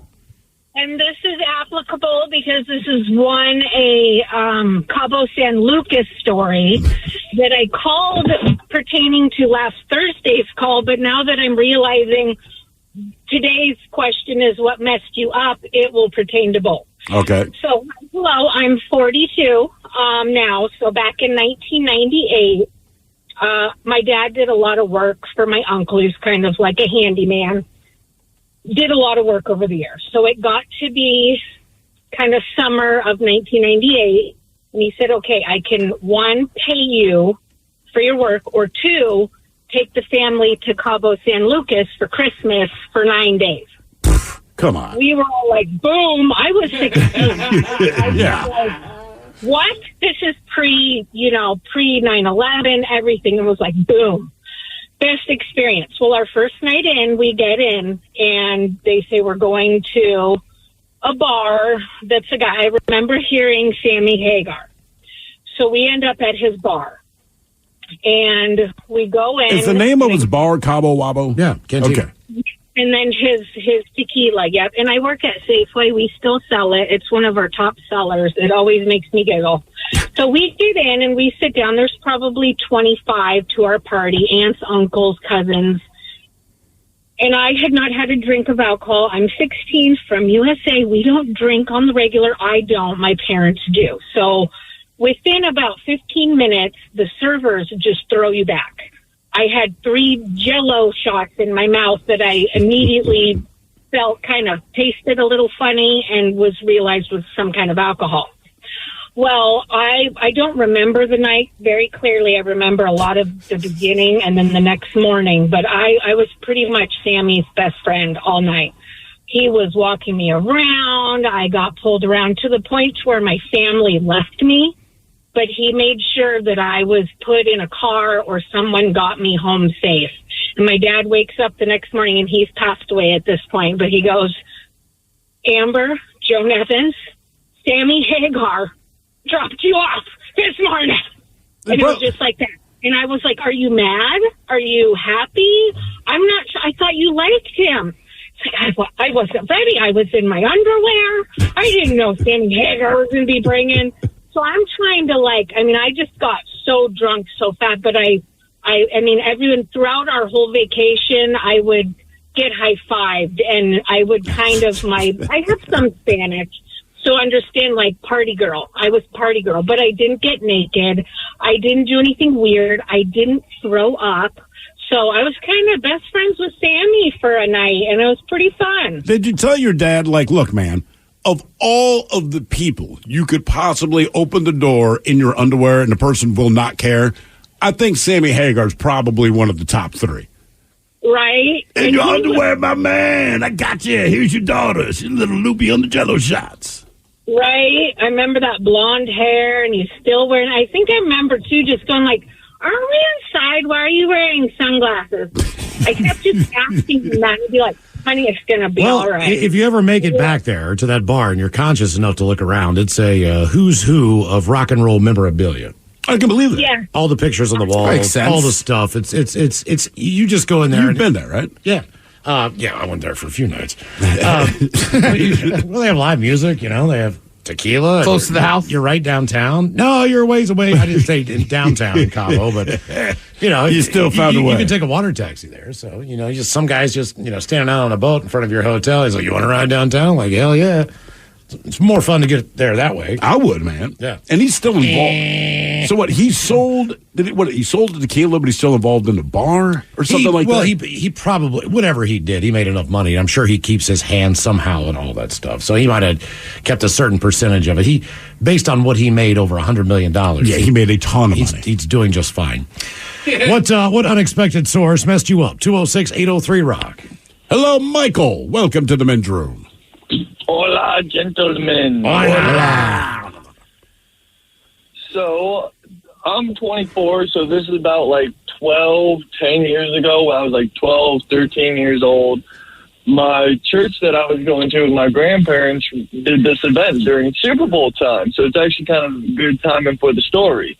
And it was called Super Bowl Bunko, like the Bunko dice game. Yeah. A bunch of good people would play it. But it was all to do with soup. People would bring soup. And that is so churchy. What is Bunko? It's man, I never remember. We do it every year at the kids' school to raise money. It's fun as hell. If I remember this right, everyone has like one of each number from the dice. All right, and you have to get like 3 ones before you can move on to the 2. So it's just all okay. So you roll the dice. All right, man. You get 3 dice. Say you roll 2 ones. All right, you get to fill out 2 ones in your one column, but you can't move on to 2s until you get your 3rd one. You follow me? And then when you get up to 2s, you want to roll 3 2s. But It's you like keep a rolling. variation off of like Yahtzee. Yeah, basically. But so it's all around the soup and everything. Well, being a kind of a pickier kid at the time, I only liked chicken noodle. And so the only 2 things I had that night was chicken noodle soup and like sourdough bread and white bread. I still eat everything I had that night to this day. Some reason, hours later, we had family over and everything. I start noticing hives slowly coming onto my body. Well, they're coming more and more. I'm eventually walking around the house without my shirt on and everything, and I'm going more and more hives on my body. Eventually, Grandma says, "Well, your throat ever starts to feel like it's getting tighter. We need to know. We're going to have to take you to the hospital."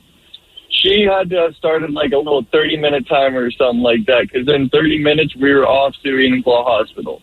So something that I had during that event sent me to the hospital in like some type of anaphylactic shock. I've never been allergic to anything. I've gone through all those tests to see. I'm not supposed to be allergic, so really that was kind of a random little thing. I blame chicken noodle soup that some old lady made. Yeah. You think you got a bad piece of chicken in there? I don't even know. Like, I've ever even heard of chicken ever giving somebody hives so bad to where it put them into a shock to where it started kind of choking them. Do you think it's more likely from the sourdough bread? No, because I still eat that to this day. Okay. That's Like, weird. That's actually weird one of because my you most really, favorite types of bread. even though you want to put your finger on something, it could have been the butter you put on the bread. Right. Like all the things you don't everybody think about. fingers something that they assume, but they don't know. Or a dirty spoon that you use Yeah. for the soup. We were using plastic. So Oh, it could have been something to do with plastic, and I have no idea. It's still the most random thing to this day. No doctor there at the ER said anything. It was put him on IV. They gave me steroids, gave me something. I ended up sleeping for like 6 hours there at the hospital, woke up about 3, 4 o'clock in the morning, got discharged within the hour, and was at home back in my own bed feeling fine and dandy. I woke up next day and went to school. Or no, Okay. next day was Sunday, my bad. So woke up Sunday morning and hung out with the family. Monday went back to school. Just like, yeah, I had to go to the hospital over the weekend. You might be the Antichrist and you're at church. I'm just throwing it out there because we can't really pinpoint You're right, though. You always try to pick one thing, and then who knows? Right, because and even if you ate something you know that was bad, it was just that version of it. Yep. Yeah, You know what I that's mean? the other thing. Yeah, and you just don't know, man. What unexpected source messed you up? 206-803-ROCK. Hello, Bree. Welcome to the men's room. Liquor and whores. Liquor and whores. I've always wanted to do that. Thanks, everybody, for having me on. Sure, Hot Bree. So my story is actually about my husband, and I wish it was funny, but it's not. Oh, we'll laugh. Fine. No worries. Okay, that's fair. So my husband has asthma. It's pretty mild, but he also has a really severe mold allergy. He was accidentally exposed to mold a couple of weeks ago, and he woke up in the night having trouble breathing, but he could breathe, but he was aware that he was having trouble breathing. I was still sleeping. He took Benadryl, because that's what we learned when we were growing up, was to take Benadryl if you're having an allergic reaction, and he went back to bed. He ended up going into the ER the next day, and it turns out, and I'm telling everybody who will listen, do not do that. If you are having a breathing issue, it's due to an allergy, you can take Benadryl, just don't go to sleep. Because Back it to might not going to work out. sleep. I mean, that's, again, tough to do if you're taking Benadryl. Right, exactly. It was like your comment earlier about with a concussion, like, don't go to sleep if you have a concussion. Well, I don't remember that I'm not supposed to do that. Right. So, but no, it could have been much worse, but we didn't know. We honestly didn't know. And the doctor told us, like, don't do that. And I'm like, well, thanks for telling us now. So why don't they tell you these things warning? in advance? You know, it's great to tell me things after the fact, but, like, it's Benadryl. That's kind of the standard you. for a lot of people if you believe you're having an allergic It's reaction. everywhere. Yeah. So how was he accidentally exposed to mold? What was the situation? It was the weirdest thing. So we just moved into our house almost a year ago, and I've never done a deep clean. I found mold in the sink drain in our upstairs bathroom, and there wasn't a lot of it, but there was enough. And I found it. I told him to go downstairs, knowing that what he's allergic to, and I took care of it. And I thought that I got it all, but there was a little bit left on the little thing that goes in the sink that like plugs it up. I forget what it's called. The thing, yeah, stopper. Yeah. So he was in the other bathroom where I had left it carelessly. I feel responsible for this. Sure, carelessly. No, stop it. Hey, we're going to see you on Dateline. I'm trying to cover for you now, but whatever. Stop. You don't know? Oh, yeah, you know my name. I was like, oh, no. Bree. Yeah, I mean, you told us. Yeah, fair. But no, he just, he went into the bathroom later, and it was right there, and that's all it took. And and it was a slow burn. That's the other thing, is mold it builds up. It's not like instantaneous like a bee sting or a spider bite or whatnot. How did he become, quote unquote, mold sensitive? Is this from birth, or did something happen to him when he was younger? I don't know. I think it was from birth. When we met, he thought he had just IBS. Okay. But it turns out that he has a lot of allergies, and that when he eats things he is intolerant to, like tomatoes, soya, it gets worse and it presents as IBS. But all of those things, he's been experiencing the negative side effects of ingesting those his whole life. So my guess is from birth. What are some of the foods that at least you hope he doesn't eat? It's funny that you put it like that. Well, no, because you said if the symptoms show as IBS, that means you're both going down in flames, right? I mean, you're sharing a That's why bed. I'm laughing. Yeah, and he does, and I can't blame him, because he found out about this allergy later in life, so he already had things that he loved eating. I can't blame him. But the things that I really, really don't want him to eat are deviled eggs. Is this from a... He makes it makes a beeline for the table, and I'm like, don't do it. And he goes, I'm not doing it. And then he's got like 4 in his hand. So it's just hilarious. So every Easter, you basically go through the same process. I mean, I can fathom that one time a year. I mean, it's a big holiday for deviled eggs. Deviled eggs. It's like one of my favorites. So I there's no blame. I get it. But I also sometimes, if I know he's going to make choices, we drive separately. For real? Really? You will honestly drive separately. Because he's going to be stuck, but like the aftermath is difficult to be around. I follow you, Bree. Hey, it saves your marriage. You do what you got to do, man. All right. I'm supportive. I just lay boundaries, you know. Okay, that's fair. That's fair. What unexpected source messed you up? 206-803-ROCK. Hello, Chad. Welcome to the men's room.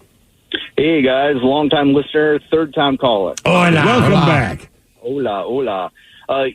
So went down to Mexico. It was my mom and stepdad. They were getting married. This is about 20 years ago, so I was 20, and had a buddy of mine with us as well. And one of the nights after the wedding, my buddy and I decided we're going to go to the strip club. And me being a dumb 20-year-old, we were really good about not drinking the water, not, doing anything too crazy. But I was just drinking beer for a while, and then eventually I got the idea I wanted to have a screwdriver. And the screwdriver had ice in it, and didn't think about it until the plane ride back. My stomach started acting funny, felt like shrapnel in my gut. And I'm in the seat that's alongside the window, so I'm packed in tight, drinking Sprite, trying to settle my stomach, but it was excruciating that plane ride home. And then waited a day or two, and eventually my grandparents took me to the hospital, and the doctors told me, of course, if I'd let it go on, I would have died. Dead, of course. Dead, yeah.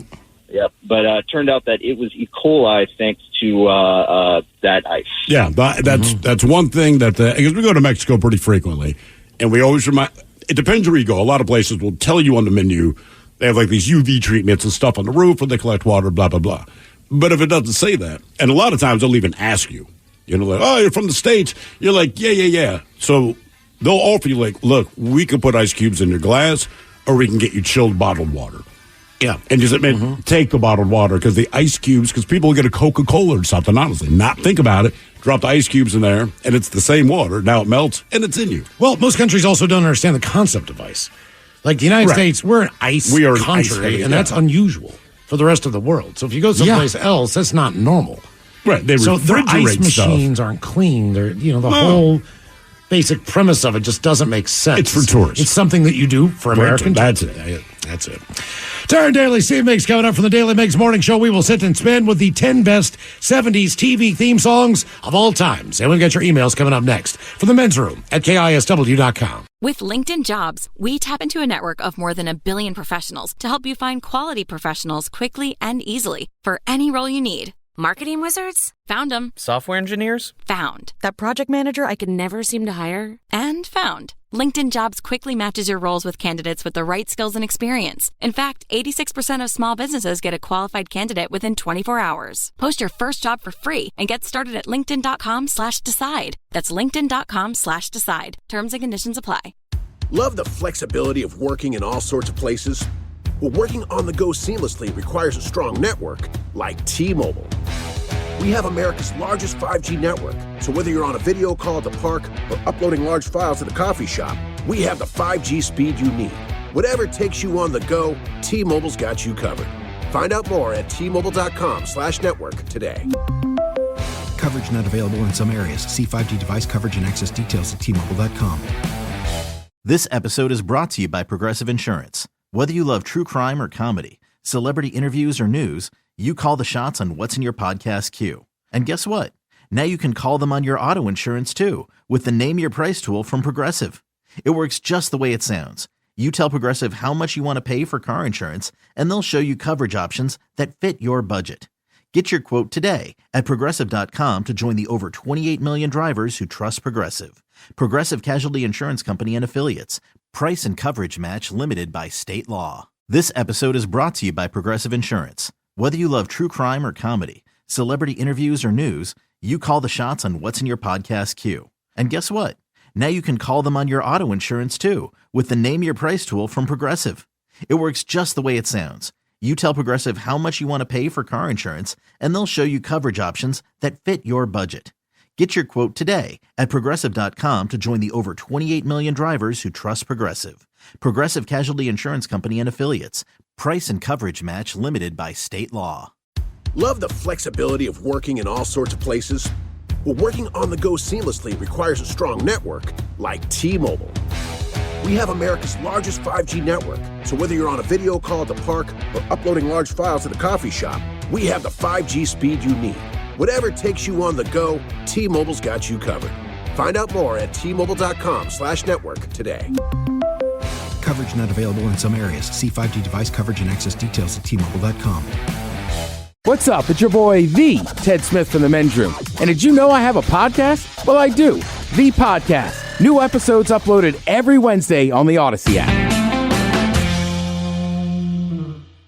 The debauchery rolls on. You're listening to the Men's Room with Miles and Thrill. 99.9 KISW. The 10 best 70s TV theme songs of all times coming up as we'll sit and spin, but first time for a few emails from the Men's Room at KISW.com. You've got mail. You've got mail. Quite a few birthdays. We'll jump right in, guys. My son Mason turns 11 today. The very first thing that ever said about him was by the doctor. He said, "Whoa, Mason has a lot of hair." 2 seconds later, the doctor said, "Whoa, Mason has a lot of everything." He graced us with his presence of nearly 10 pounds. Since then, he has been the perfect combination of mischief and sweetness. Really is an amazing kid. He enjoys listening to the show on the way to the bus stop and whenever I get a chance to drive him to soccer. So can we get an OG fish sandwich and Coach Ted with any tips on playing left and center back for the Snohomish United 10U soccer team? Happy birthday, Bubba, from Mom, Dad, and AP. $2 I get a fish sandwich? I mean, Snohomish U10 team? I got it. Yeah, the only thing I can tell you, frankly, is you got to change teams. That team's brutal. A lot of people have been talking about it. Now, I can give you hints. Coach can help you out on some other team. That could be a tough team for you. Now, I don't know, man. Look, if you're on the left, just make sure. Here's the big thing. When there's a corner kick, just mark up a man, all right? We can't have a guy that's floating around that left corner. And listen, son, it's not your 10 and under team. It's every damn soccer team I watched. You are not kidding, dude. Right? It's you so are frustrating. not kidding. It's like, but he's standing right there. So the keeper's yelling at you. Listen to your keeper, too. Hello, guys. It is Kyla Ray's 12th birthday. This is her final year as a kid before she's officially a teenager. Simply an amazing daughter, and I wouldn't trade her for anything. So how about a good fart there and Coach Ted's pep talk about getting her schoolwork done first, then being able to hang out with her friends. Thank you, gentlemen. That from Ryan, the Iceman. Good luck, Dad. I mean, look, here's the deal, and I get it. I didn't want to do it as a kid. A lot of kids don't want to do it. But if you go home, have a quick snack, get the homework done, then you can hang out later. You don't have to worry about it. There is nothing worse than having to do homework post-dinner, all right? You don't like it? Your parents don't like it? Everybody's upset. Let's just get it done. Yep. He's not wrong. And you gotta clean up. You gotta clean up after Listen, dinner. You gotta do all the stuff. I'm tired of telling you this, and frankly, you're tired of listening to me. And the solution is right in front of us. Just do it. And if you do it, you don't hear from us. Why is this so hard to accept? Now, that said, I was just as bad when I was a kid. Boo bitches, my girlfriend Lori Lynn wants to send her son Alex a very happy 26th birthday all the way to Nashville, Tennessee. So can I get a fart, a cat giving birth, and end up with a what the F was that, bro? Happy birthday, Alex. Love, Mom. Thanks, guys. Love the show.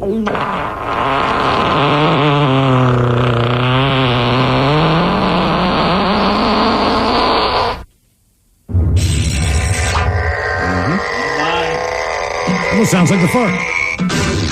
Oh my God! What the fuck is that, bro? That is appropriate. Yeah, there it is. Build up like that.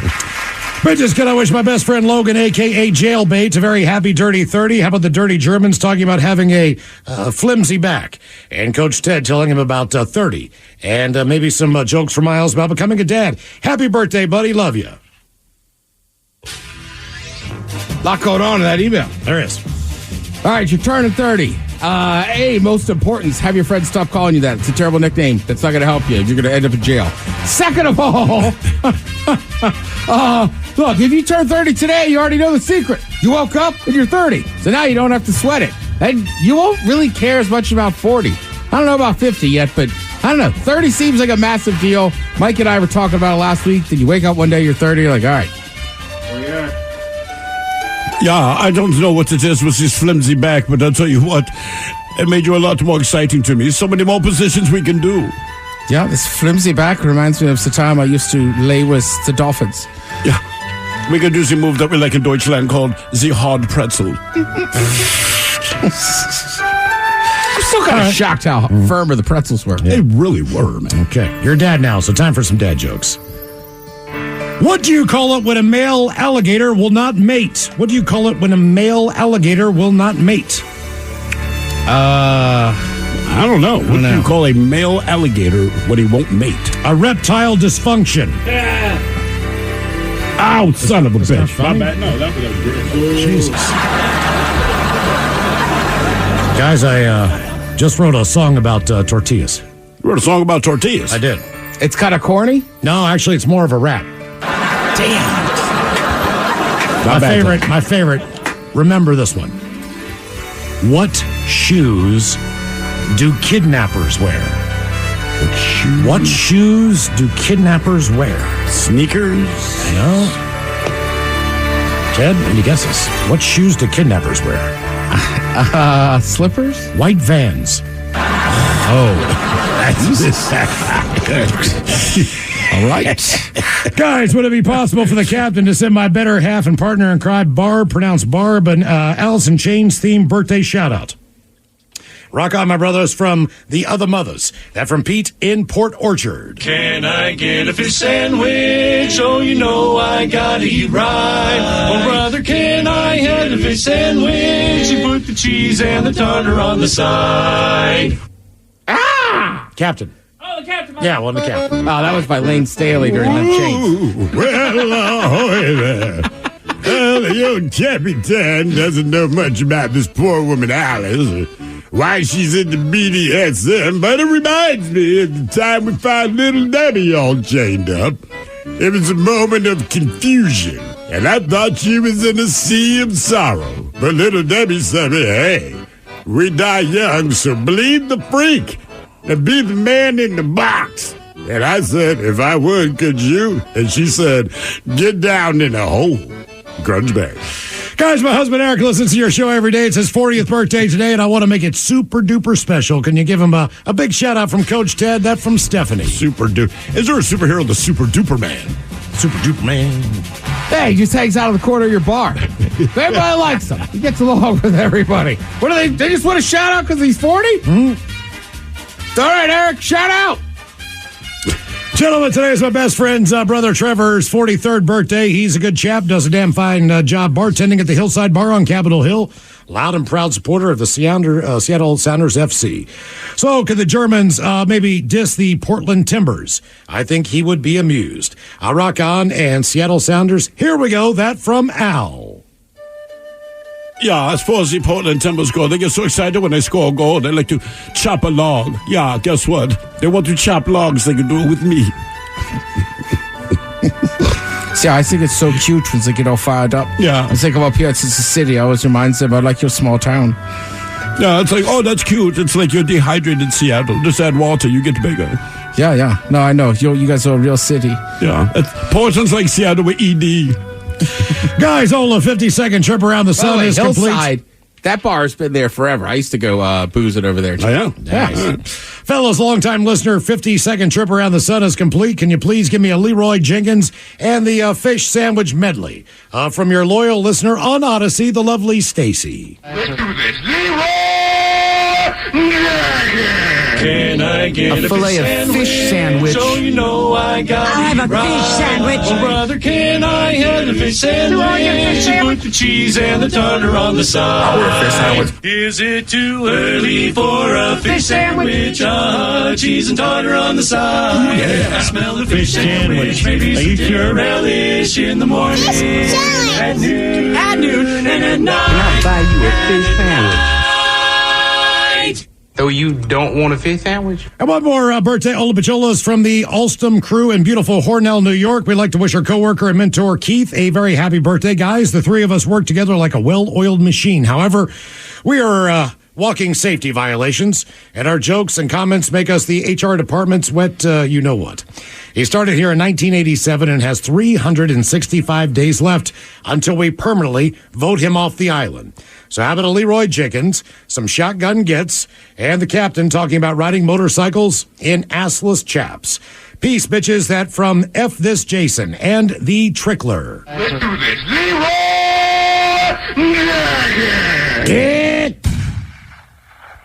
Get. Ooh, well, ahoy there. It's funny you bring up riding motorcycles and assless chaps. I remember when the police pulled us over and said you can't ride like that. I said, well, I thought his ass looked great. Grudge Bears. That chap was fine. All right, guys, here you go.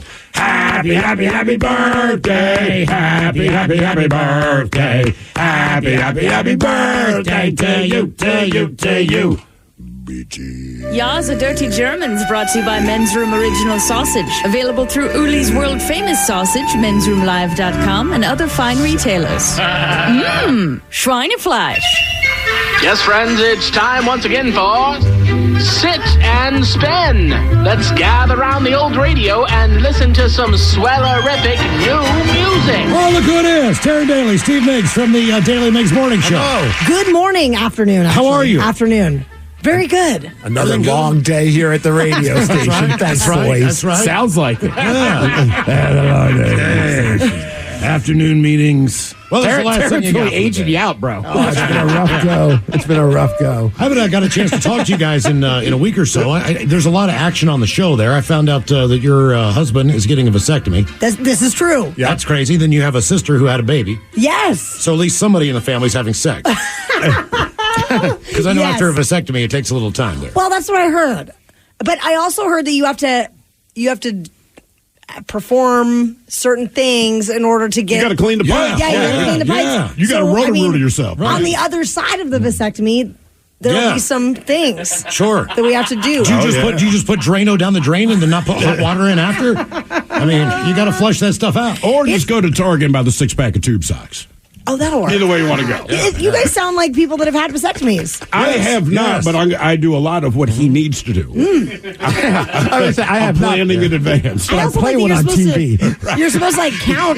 I play so we're gonna have to have like We're gonna have to have like a little count on the wall or something like that. One. Well, they told me. I've seen it 3 times. Like my buddy DV, I went to visit him once, and they literally there's a giant X on the counter. I was like, "What's that?" His wife's like, "Vasectomy date." Ooh. And then how many weeks after the vasectomy can he get back to business? I think it's just like a few days. Really? Don't look at me. I don't know. Well, I don't know, but when my wife gave birth, they're like, look, you can have sex again, but now, how was it, like 6 weeks? It's like 4 8 weeks? weeks. Yeah. It's because a 10-pound baby came out of there. I know, but I wanted to go 12 pounds. Hey, learn something new. I mean, that's a scary time. I feel like it's going to be a lot less scary on the other side of a vasectomy. Oh, he'll be rather fine. than the other side of birthing a baby. Hey, so. look, That's just gonna be fun. Yeah. He gets a couple days off. You know, you basically just sit there with a bag of frozen peas or just do it. Just whatever you buy, don't buy frozen vegetables that you eat. Yeah. So buy lima beans. Don't buy something where someone goes, oh, look, we have vegetables. No, you don't. You don't want the essence of vasectomy in there. No, you don't. Essence of vasectomy. Don't get the sweet corn. Because you want to eat it. And then if you knew that thing was on your boys for 3 straight days frozen, I mean, would you still eat it? It's sweet and salty. But would you eat it? Oh. I mean, sorry. I made you my special corn. Okay. So, today we're going to go back in time. Is that what they drop off at the food bank? Special corn. Oh, yeah. Here's some frozen vegetables, man. Don't ask questions. Just eat it. These are tasty. Thanks, sir. We heard your radio show. You cannot drop those off. We cannot accept these. Okay, we're going to get a little nostalgic today here on Sit and Spin. And I think as far as television goes, the golden era of theme songs, definitely the 70s. For sure. Well, I would say 60s and 70s. And we've said this a lot on the show.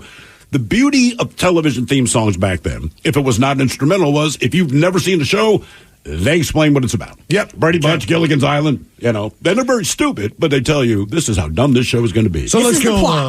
Let's exactly. So you knew. Let's go to the guessing game again this week on Sit and Spin. As soon as you can figure out the theme, just give it a shout there. Number 10.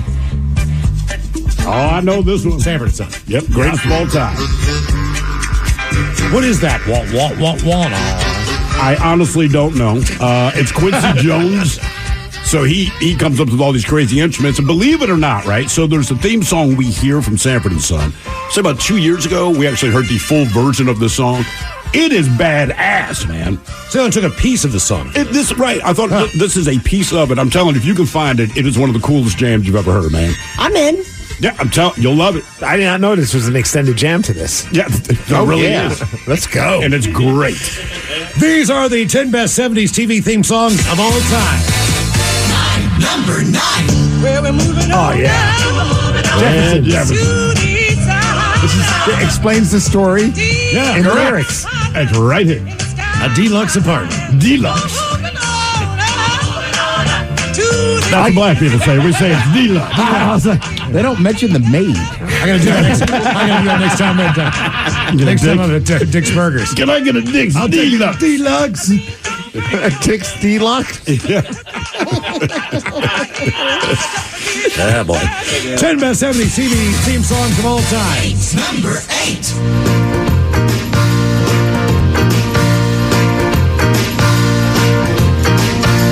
Come on, Partridge Family. Ah, okay. Yeah. I don't know this one. hear us singing. Come on, get happy, Ted. I never really liked this show. I never watched it either. That probably explains it. Yeah. Good work, Miggs. Do you feel good about knowing that? I mean, Is that a brag point? I'm not going to go home and brag to my wife about it. You never guessed. The thing about I remember about the Partridge Family. The idea is great. They have a family, and they have, a band. And then there's Reuben Kincaid, and he drives the bus. The bottom line is the show just sucked. Yeah, I did not enjoy It was this not show. a good show. It was not a good show. Was there tension with him and the mom? Like, were they banging? I don't know what the deal I mean, was. as a kid, I don't know, but looking back, probably. Yeah. It was just I'm sure he had a okay. different name for the bus. I mean, I was a Monkees guy, to be honest with you. As far as my TV bands go. Brady Bunch, much more Monkees. Monkees, sure. These are the 10 best TV theme songs of all time. Number 7. Laverne and Shirley. All right. And I used to watch reruns of all of these shows back in the day. Like I Nick at saw Night them would always real have it. time. I know. As the elder statesman of the men's room thrill. Are you the elder statesman of the men's room? Or Yes, Miles? thanks for bringing it Okay, up, Taryn. Just double check. Oh, you are the oldest member of the staff now. Yes, thanks for bringing it up, Taryn. Isn't that cool? That is unbelievable. You should score 100% on this test then. The only one I did not get so far was the Partridge Family. And I don't feel bad about it. No, I wouldn't either. These are the 10 best 70s TV show theme songs of all time. Number 6.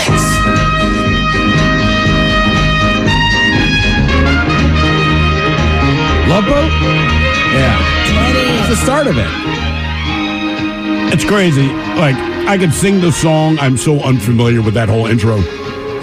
Right? To me, it started with the vocals. What if they have one of those episodes where everybody just is pooping themselves, Oh, the They can't leave norovirus room. A gastro thing, just throw it up. On a special episode of The Love Boat. Isaac can't bartend today. Pooped in a bucket. Did you see that they're doing like a Love Boat cruise? Yes. Oh, yeah. Who's going on this? We discussed this last week. Isaac the bartender. People that are 75 years old and older. Right. I mean, seriously, man. There's some old. Even the chick who played Vicky, who was like the young one, I want to say she's 70 years old. Wow. Yeah. She was the young person They on the need show. that episode. We're running out of toilet paper. What do we do? I mean, it's more likely to happen on this version of the Love Boat. Oh, for sure. These are the 10 best 70s TV show theme songs of all time. Number 5. Oh, yeah. Welcome back. Welcome back, Cotter. Yep. Welcome back. Our introduction to John Travolta. Yeah. I always feel like the song's more famous than that show is. Then it is. I think you're I'm right. Like, to me, Right? Like, I recognize the song. I don't think I've ever saw an episode of Welcome Really? Back, Cotter. No. I thought it was great when I was a kid. I'm old enough to recognize it. Probably does not hold up, but I don't know. But that was a fun show. Yeah, I'm talking as a kid too. Like Horseshack cracked me up, but I don't know. Maybe Horseshack sucks as an adult. I know he did celebrity boxing. Yeah, and then there was Epstein. But everybody's represented. Everyone was Boom Boom represented. Washington is Washington. Vinny Barbarino. Right, exactly. You got the Italian guy, you got the Hispanic, you got the black guy. Oh, they covered it all. You got the Jewish guy. Right. You got the, It was a Gabe very holds New it all York together. show. Absolutely. Oh, for sure. The Sweat Hogs. That was the name of the game. Yeah, that instills fear. That'll get chicks. These are the 10 best 70s TV show theme songs of all time.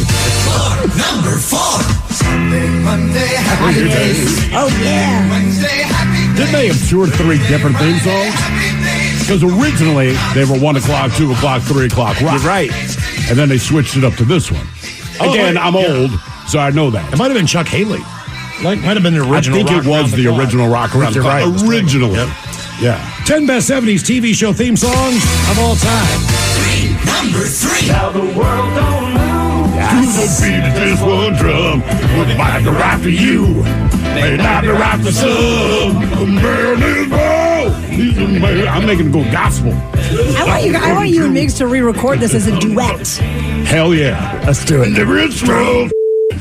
Different stroke. You all right, Mike? Everybody's got a different stroke, don't they? Yeah. Some go like this. Oh, boy. Some use one hand, they got another hand on the phone. Western grip. Others just push themselves down the stairs with their pants down. This sounds like a special episode of Different Strokes. Some people use a vacuum cleaner. It's all up to you. 10 Best 70s TV show theme songs of all time. Number 2.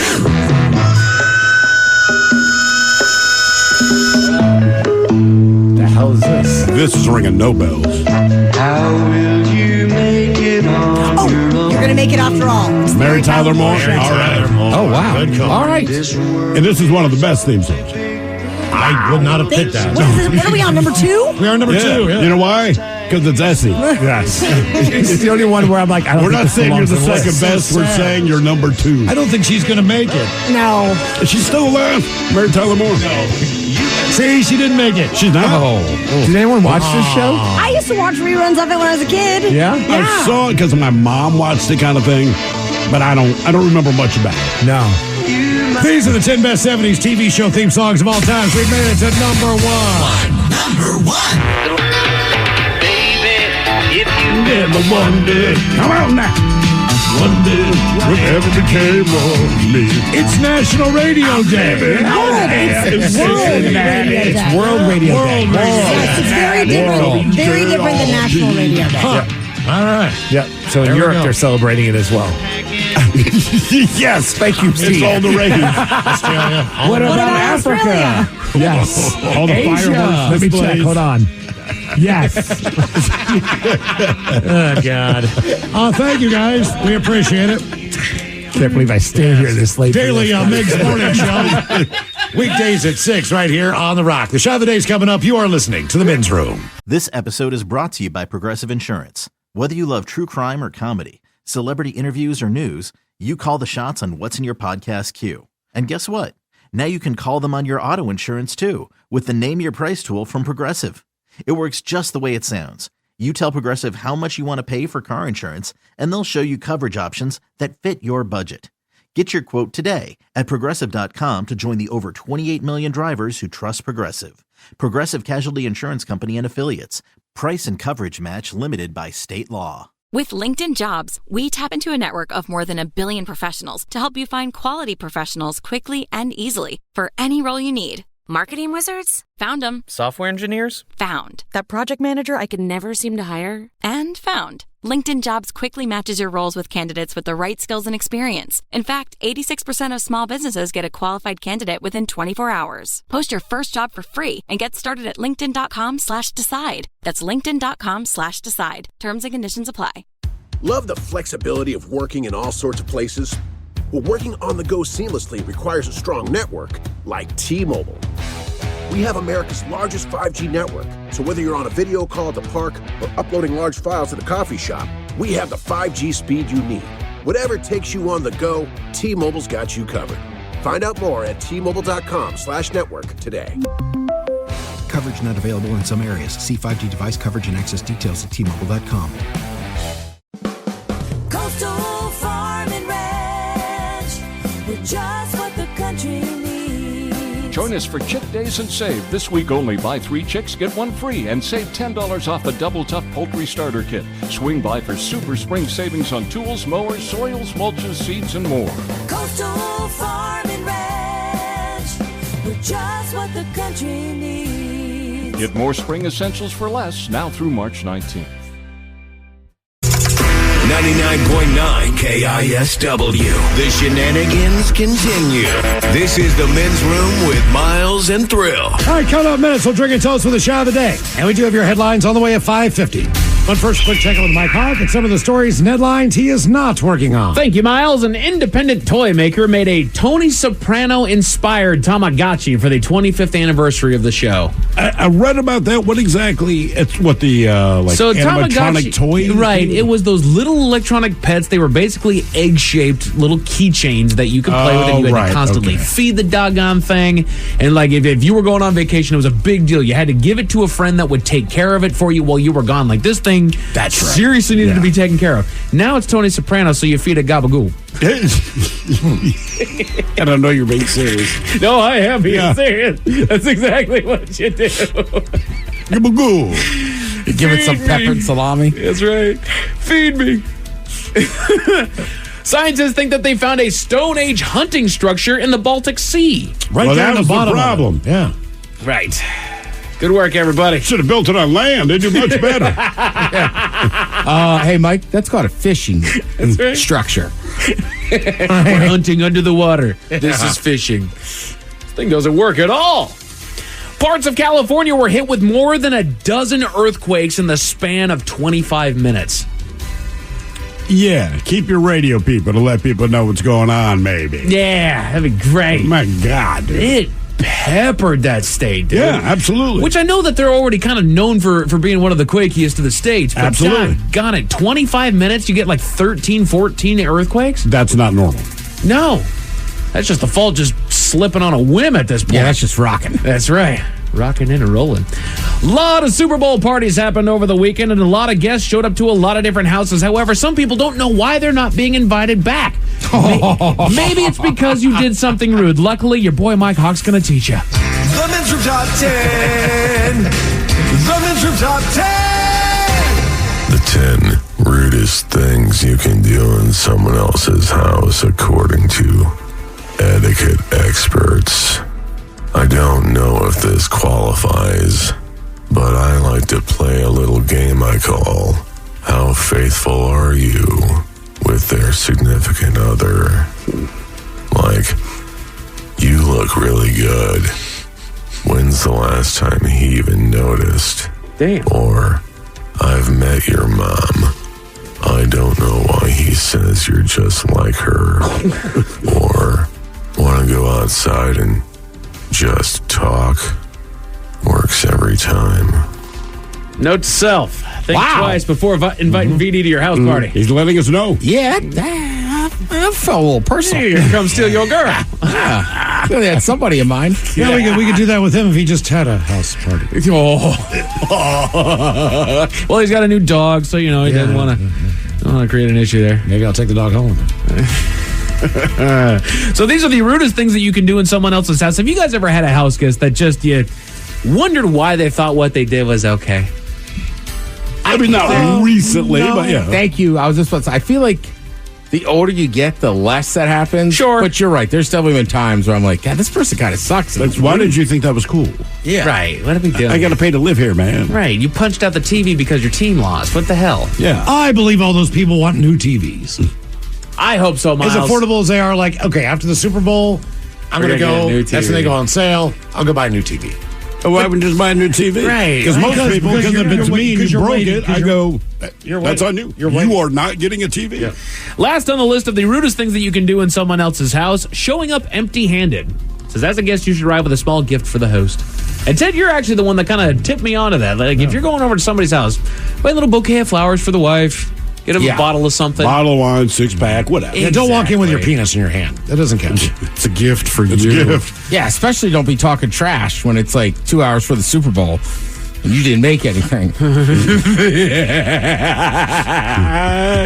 No, I'm totally going to order a pizza. Yeah. And I don't think you ate any of the edibles. That was about all. I was like, look, I brought some stuff. I mean, they're for me, but you can have some. Like, damn it. Oh, no. Disrespecting shoe rules. Yeah, it's a rule. It's their house. Right. And ask if you don't know, but honestly, a pile of shoes inside the door kind of tells you. Right. You get an indication. Right. And I'll tell anybody, like, if you come into my house, I don't care if you wear shoes. That's what brooms and vacuums are for. I don't do it because it cuts down on that. But also, I don't expect you guys to be walking around my house in your stocking feet. So I don't care, but I have a dog, I have kids. Exactly. You ain't gonna do anything worse to the floor than a dog. Right. Yeah. Don't ask what the dog did to the There floor. are those clean couples that need, and that's okay. Clean floors. I'm with you. And I mean, look, I don't even think about it. I don't know how to explain it, but even sitting around the house, if I'm not doing nothing, I'll still put on shoes and socks. Yeah. So I have to consciously, like, I did it Friday. I was like, is it shoes off? Right. And he's like, I don't really care. But he's like, if the wife is around, but he's like, those are pretty new. You could wear them. Okay. Yay or nay on shoes off guy having a pair of slippers for you, house slippers for you that work?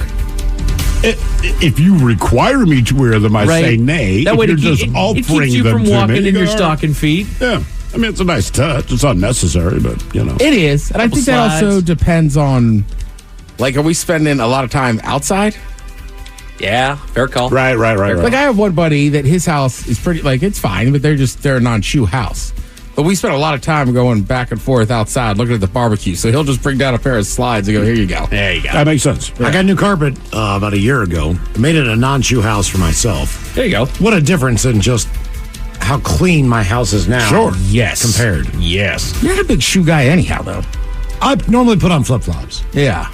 So I keep them down by the steps, just throw those on. I'm with you. I just wear slippers around the house just because I like to have something under my feet, but also I don't want to drag in a bunch of I don't want nasty. plantar warts. There you go. I gotta buy some slides. You do, I only dude. buy like regular kind of like flip flops, like one pair in the summer. Change your life, dude. Yeah, but you're right. There's sometimes I'm like, oh man, I want to wear flip flops, so my toes are cold.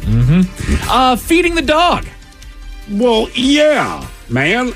I don't know if your dog's got any weird-ass dietary... Also, I'm not going to be there at 3 o'clock in the morning when your dog is having a problem and needs to go outside and wakes you up. Well, that's their problem. Well, that's the funny part. Or doesn't wake you up and then has a problem. Dude, thanks for feeding my dog all that barbecue, doggone Did you give him... Speaking of dietary Yeah, restrictions. again, I've been, not a ton, but I've been guilty of it. Sure. Got a few beverages. That dog's been Here you pretty go, buddy. friendly. Or maybe somebody cooks you spaghetti later in the night and you don't like mushrooms. They added mushrooms. You're so hammered you don't realize you're feeding it to their dog. Sorry. Did that really happen? Yes. Okay, Terran's dogs don't count, Ted. All right. That's exactly who it was. Are you feeding the dog? I was like, no. And she was like, pull your left arm up. I was like, Sorry, Terran. Speaking of dietary restrictions, waiting to share yours. Basically, if you're going over to a dinner party, let them know what your restrictions are. Don't wait until you're about to sit down at the table before you say, I can't have that. Yeah. oh, yeah. That is the last time you should say that. Yeah. I've seen Steve Miggs do it. Like at Live Day. Or whatever the hell it is. You know, like he stopped eating meat. Yeah. So he brought his own veggie dogs, patties, and There you go. there's still buns and all the things, and just like, hey man, That's the other thing. Cover yourself. My dietary restrictions are I don't like vegetables. 100%. Everyone I know knows that. They just put them to the side. I go, cool. Exactly. You know, went to a seafood cookout with my family. My wife does not like seafood at all. Really? She brought her own stuff. Where is she? Is she not from here? No, she is. Oh, she is. She's gotten that question too. Nope, she just does not like seafood. Huh. Cannot stand it. Rudest things that you can do in someone else's house, bringing an uninvited +1. Well, yeah. Right. Just clarify, gang. That's all you got to do. Just clarify if it's okay. You know? I cut you a break if it's specifically your significant other. Sure. You know, boyfriend, girlfriend, husband. But right, I get that. But otherwise, No. like, I don't know this person, or I do know this person. I've asked way in advance. I got a family member coming in town. Right. You know, like, okay, if they join. Right. I've got to tag along with Look, me. if I know, can if go, know but they've got to I've definitely asked. See, I've done the opposite, right? I got a family member in town. Can I not bring them? Yeah, right. I need a reason to Can get I away. escape at your place? Snooping, Miles. Well, no kidding. Oh, you mean going through their stuff? Yes. Going through the medicine cabinets don't lock. But if you do it right, they don't know you did. You know what, Ted? You also dive into the doggone fridge, too. What you got in here? Yeah. I'm not a snooper. Well, it's not as much I'm snooping. I just want to see what you got in your fridge. That's snooping, Ted. Is it? Yes. Wow. But it's for the level of excitement. Snooping sounds creepy. It's like a... To me, Samantha, you know, my friend, I don't care. You know what's in there? Food. Right. But the medicine cabinet, you know what's in there? Honestly, I don't. I have no prescriptions or anything, but still, I don't know. But, Mike, was it you said somebody filled, like, their medicine cabinet with ping pong balls Oh, yeah. or something? I think that's a great move. You bet. It ain't a problem. The hell if you ain't doing going inside through my people's medicine things, right? Puts a label it all weird, like oxys. fentanyl. And it's all Viagra. Go ahead.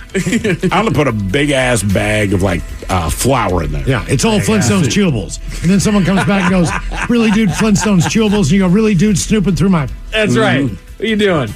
Hiding a mess. Unfortunately, things happen when you're in another person's home. You might accidentally spill red wine on the carpet or knock over a lamp. Don't ignore or try to hide it.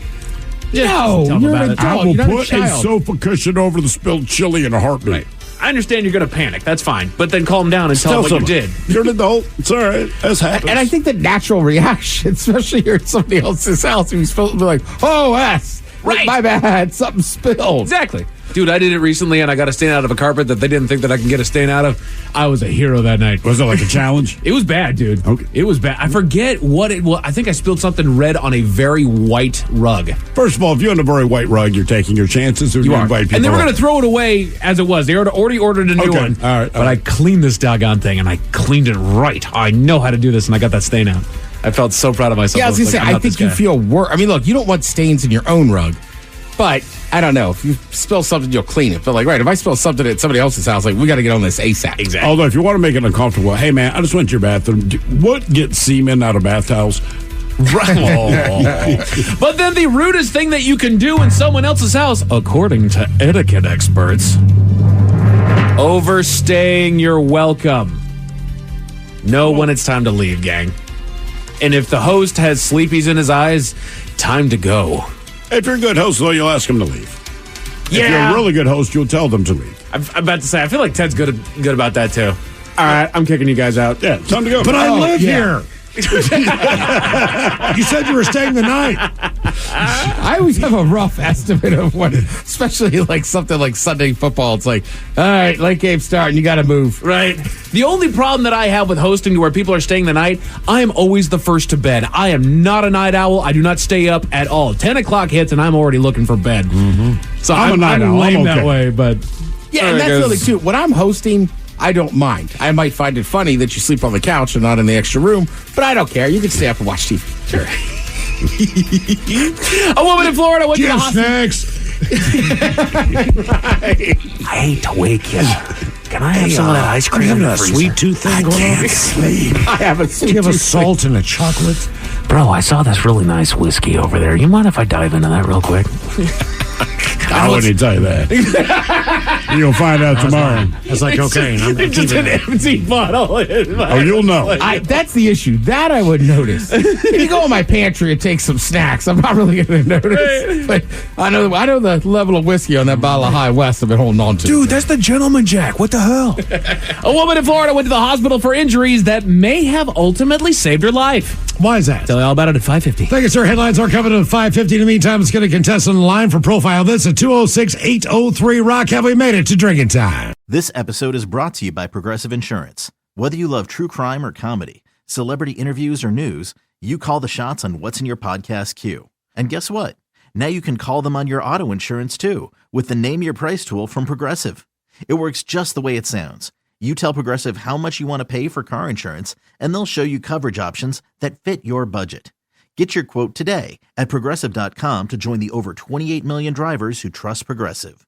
Progressive Casualty Insurance Company and Affiliates. Price and coverage match limited by state law. With LinkedIn Jobs, we tap into a network of more than 1 billion professionals to help you find quality professionals quickly and easily for any role you need. Marketing wizards? Found them. Software engineers? Found. That project manager I could never seem to hire? And found. LinkedIn Jobs quickly matches your roles with candidates with the right skills and experience. In fact, 86% of small businesses get a qualified candidate within 24 hours. Post your first job for free and get started at linkedin.com/decide. That's linkedin.com/decide. Terms and conditions apply. Love the flexibility of working in all sorts of places? Well, working on the go seamlessly requires a strong network like T-Mobile. We have America's largest 5G network, so whether you're on a video call at the park or uploading large files at a coffee shop, we have the 5G speed you need. Whatever takes you on the go, T-Mobile's got you covered. Find out more at T-Mobile.com/network today. Coverage not available in some areas. See 5G device coverage and access details at T-Mobile.com. As we start into the new year, a lot of people are looking to get healthier. That includes Hero Bread, delicious real bread with benefits. Hero Bread have just launched their new recipe using heart-healthy olive oil. Hero Bread serves up 0 to 1 grams of net carbs, 5 to 11 grams of protein, and high fiber in every delicious serving. Made with natural ingredients, Hero Bread supports gut health, promotes weight management, and helps maintain blood sugar, all with no compromise on the taste, texture, and bready goodness you expect from your favorites. Now they're listening to their fans and updating their recipe with olive oil, an antioxidant-rich oil that's been shown to reduce cholesterol and minimize the risk of heart disease. Our products are just like the flour-based foods you're used to because they are made the exact same traditional way, using 4 key ingredient components and none of the bad stuff. Try it today with code IHM10 for 10% off your purchase at hero.co. That's code IHM10 for 10% off at hero.co. Love the flexibility of working in all sorts of places? Well, working on the go seamlessly requires a strong network like T-Mobile. We have America's largest 5G network, so whether you're on a video call at the park or uploading large files at the coffee shop, we have the 5G speed you need. Whatever takes you on the go, T-Mobile's got you covered. Find out more at T-Mobile.com/network today. Coverage not available in some areas. See 5G device coverage and access details at T-Mobile.com. This episode is brought to you by Progressive Insurance. Whether you love true crime or comedy, celebrity interviews or news, you call the shots on what's in your podcast queue. And guess what? Now you can call them on your auto insurance too with the Name Your Price tool from Progressive. It works just the way it sounds. You tell Progressive how much you want to pay for car insurance, and they'll show you coverage options that fit your budget. Get your quote today at Progressive.com to join the over 28 million drivers who trust Progressive. Progressive Casualty Insurance Company and Affiliates. Price and coverage match limited by state law. What's up? It's your boy, The Ted Smith from the Men's Room. And did you know I have a podcast? Well, I do. The Podcast. New episodes uploaded every Wednesday on the Odyssey app. Somebody out there deserves to be recognized. And the Men's Room knows just who it is. So to you, we say, bottoms up, sailor. You're the toast of our shot of the day. Drink time it is, and as usual, we head to the drink desk and Steve at Thrill Hill to find out who we're toasting. Yes, indeed. And today we toast another in a long line of audible farts. It's what we do here on this show, and we've gotten some beauties from cats, people, hippos. Hell, we even have a beaver farting in the water, for God's sakes. But today is a little bit different because today's object responsible to farts is, well, you know what? I'll go ahead and let the woman who's the victim of these farts explain. My gas tank's farting. What the is it gonna explode? Why is it farting at me? I don't understand what's going on. I literally put gas in it like 3 days ago. That's her gas tank. Every time she takes the cap off, it makes that sound. Nobody knows why, nobody knows how, but it is embarrassing for her when she goes to the gas station. It's a video of her. And she'll show you. She opens up the gas tank, right? Just lifts the flap. Once she unscrews the cap, her car, every time, exact same I've fart. never had that in my life. No, it's a weird thing. She doesn't unscrew the cap. It's one of those that doesn't have a cap to it. It's just, it's just the had door. one of those. Yes. Yeah. Yeah. It's got a little, like a little It's just a little pushing. Yeah. Right. Yeah. That makes sense now. And then she opens the door's open though, Miles. So it's gas just compressing in that tube. And then when you would press it in, every time. Okay. Doesn't seem great. It does not seem great. I just love it because every time she's at the pump, she has to explain to other people, that was not me. That was my car. So we pour this booze and we drink this booze because we think it's yummy. Yummy! So over the tongue and down the throat to party in our tummies. Down the hola bichola. The Men's Room presents Profile This. Hey, Steve at Thrill Hill, could you please, everyone, now Profile This is played. I sure can, Miles. It's a simple game where we share with you a real-life news story, something that happened right here on planet Earth. Earth.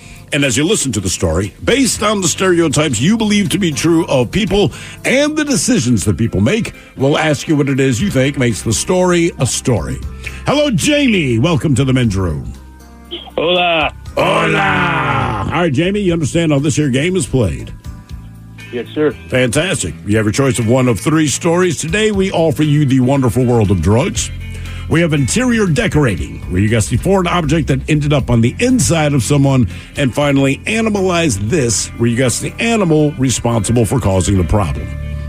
I'm going to go with animalize this.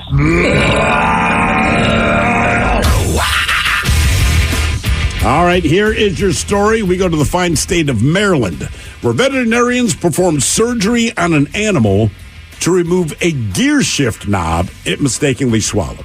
So the Second Chance Wildlife Center in Gaithersburg, Maryland, said the animal was brought in with an unknown foreign object in its stomach. Quote, this is common for animals, as golf balls and decoy eggs are often mistaken for fresh chicken eggs. In this case, the object had been trapped in the animal's stomach so long there was a hole worn through the critter's skin. Now, the object was surgically removed from inside the creature. It was identified as a gear shift knob from a car. Anyway, the Post said the animal has now made a full recovery and will be released back into the wild. I know the animal. The question is, what is the animal that saw a gear shift knob, thought it was an egg, and decided to swallow? I know. Was it a fox, a snake, a coyote, or a raccoon? So fox, snake, coyote, or raccoon, all of which will eat eggs. I'm just going to go with the obvious, snake. Jimmy says snake. And the guy brought it in? Yeah, I mean, somebody had to bring it in. Yeah. Okay. But it's not a pet. It's not a pet. It is not a pet. No. It is an animal. Saw the gear shift knob, thought it was an egg, swallowed the freaking thing. What was it? Fox, snake? Fox, snake, coyote, raccoon. Wah, wah. Wah, wah. And given that area of Maryland, it could be a fox. She was hot. I'll just go with coyotes. They seem to be everywhere. Okay. I know the answer. Coyote. So, Miles, you're out. I'll say No. I don't know the answer to the story. I've seen this happen before. Okay. I know exactly what took that thing and swallowed it. No one gives a crap about a snake. Trust me. No one cares about a coyote, raccoon. It is a fox 100% of the time. Because they're the cutest. I've seen them steal golf balls on golf courses in Annapolis at Eisenhower from 3 different people, including myself. All right. Was it a fox, a snake, a coyote, or raccoon? We'll find out next.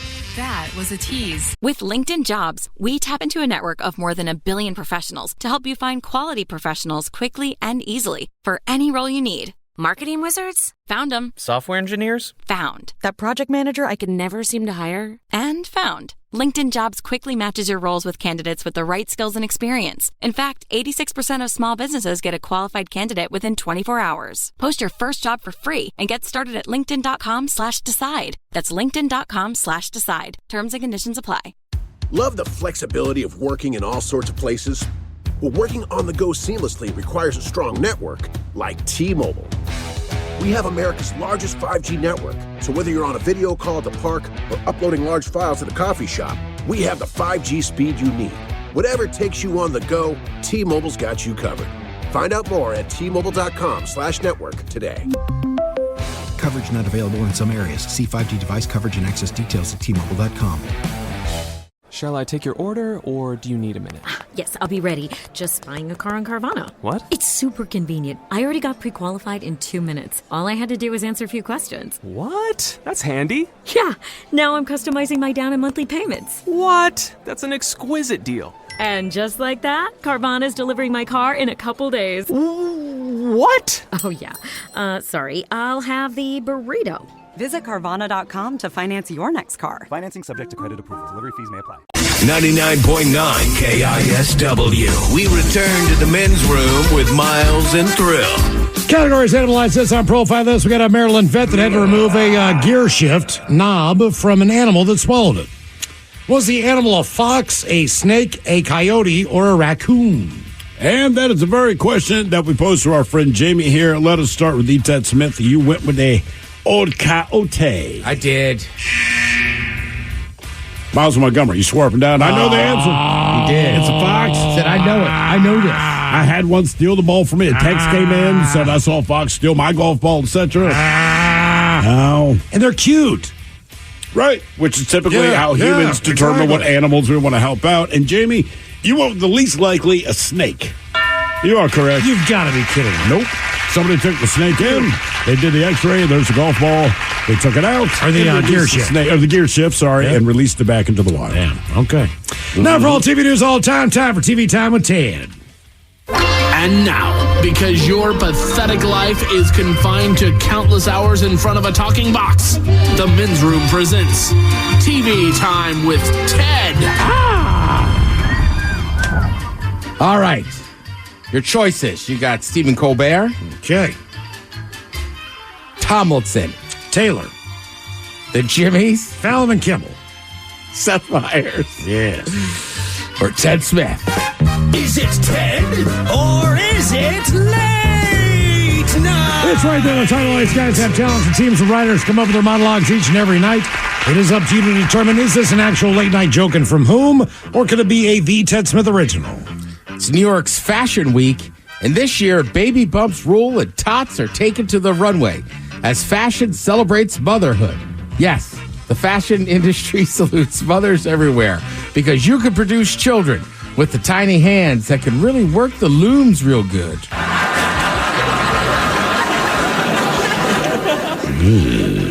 Fallon? Colbert. It's New York Fashion Week, and this year, baby bumps rule and tots are taking to the runway as fashion celebrates motherhood. Yes, the fashion industry salutes mothers everywhere because you produce children with the tiny hands that can work the looms real good. Usher did the halftime show, and at one point he took his shirt off, which was fun seeing washboard abs after just eating my 11th pig in a blanket. The Ted Smith. You or Fallon? Fallon. Meanwhile, Usher did the halftime show, and at one point he was phenomenal. At one point he took his shirt off. Oh, and that was fun seeing washboard abs after I just inhaled my 11th pig in a blanket. A man in Ohio was arrested after he was caught charging his phone outside a library at 1 a.m. But he said he had permission from God and even mentioned the 11th commandment, that shall not have an uncharged phone. The Ted Smith. Yes. Yeah. They added that one in. Update. God says charge your phone. The USDA is warning that Trader Joe's chicken pilaf was recalled because it may contain rocks, which we should have all seen this coming, as it says right there on the package, new Boulder flavor. Fallon. Colbert. The USDA is warning that Trader Joe's chicken pilaf may contain rocks. We should have seen this coming. It says right on the package, new Boulder flavor. Singer Pink's concert in Australia over the weekend had to be temporarily paused after a woman in the audience went into labor. And Usher's halftime show had to be paused when thousands of women got pregnant. Myers. Fallon? Seth Meyers. Singer Pink's concert in Australia over the weekend was temporarily paused after a woman in the crowd reportedly went into labor. And Usher's halftime show had to be paused when thousands of women got pregnant. It was a good halftime show. Mm-hmm. Yeah. A lot of, I did not actually watch it. Did you? We did. We were fired up. But also, that's right in kind of my wheelhouse of Sure. Excuse me. A lot of memes going around about the over 30 crowd and this and that, which over 30 crowd works. But you're teetering on almost an over 40 crowd. I think the Eminem, for sure, Snoop Dogg. And don't get me wrong, Usher does a good job of keep coming out with more and more hits. So he kind of spans a whole couple generations. He spans a few decades, maybe a couple generations. But yeah, Ludacris popped out. No, I was fired up. We were screaming those lyrics. And then, but also today I got some interesting facts about the Super Bowl. So Usher wanted Justin Bieber to join him for the halftime show. Bieber said he just wasn't feeling it. Is that a Bieber joke? No. Oh, that's his exact quote. And I was saying to Mike earlier, Bieber, I didn't realize this. I was watching some of the stuff on the NHL All-Star game, and he was out there for pregame skate with the All-Stars. Now, I found out that his company had made all the gear and stuff for the All-Star, especially for the players. And then I guess that night, there was some presentation or something, and he hopped on stage and played some songs, and people were shocked because he hasn't taken to the stage in over 2 years. Yeah. So, I don't know if it's just mental stuff, if he's physically sick, or he's just I don't want to do it, but I don't know. The smart money was on Bieber popping out and being at that show. I mean, if I had known that was a possibility, I would have bet on that. But I respect this position. Like, man, I'm not feeling This is Usher's night. Yeah. No, but I also think it's cool. That would be That's my... not like Ludacris was trying to S on Usher, but when you have songs together with people and produce them, Correct. that's Yes. generally who Yeah. comes out with you. But also, I mean, if an artist asks you to perform with them, I'm not going to steal your thunder. Right. But 9 times out of 10, yeah, of course I'm going to do it. So I respect it, man. I know it's the Super Bowl. I know there's 125 million people in this country alone watching it. I'm not feeling it. Like, okay. All right.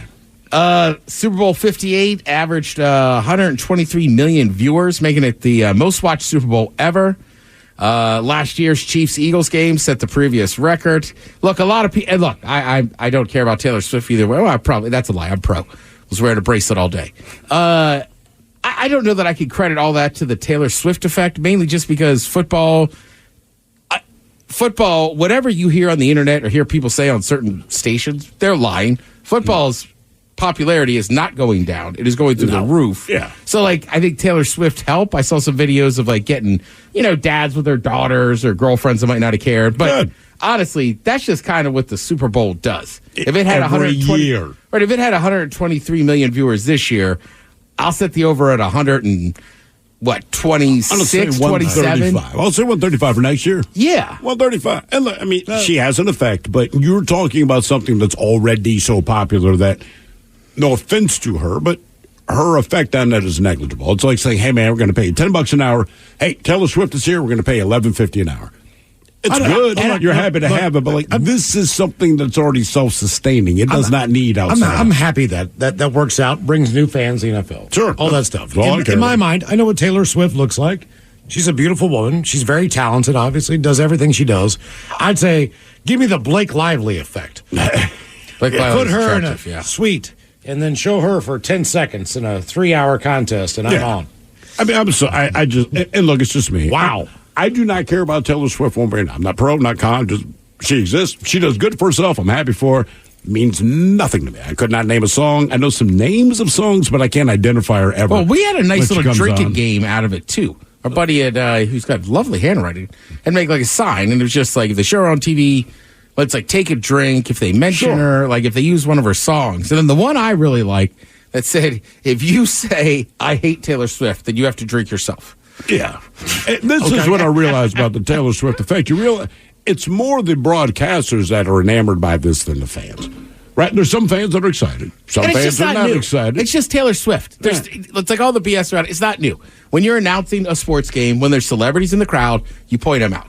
You got to do a 3-hour broadcast. Like we go blue in the face saying this. NFL football is a lot of filler. It's mostly filler. Right. That's what makes baseball guys so good.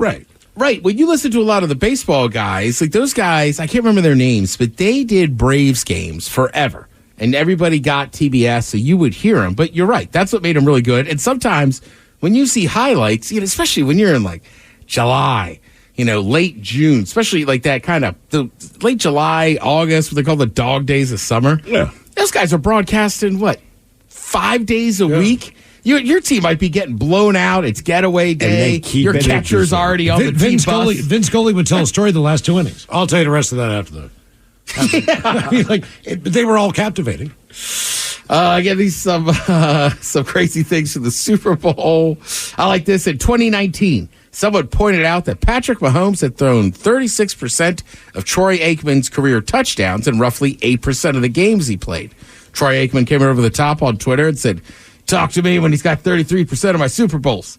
Well, guess what? He's got him. 100%. So someone go talk to him.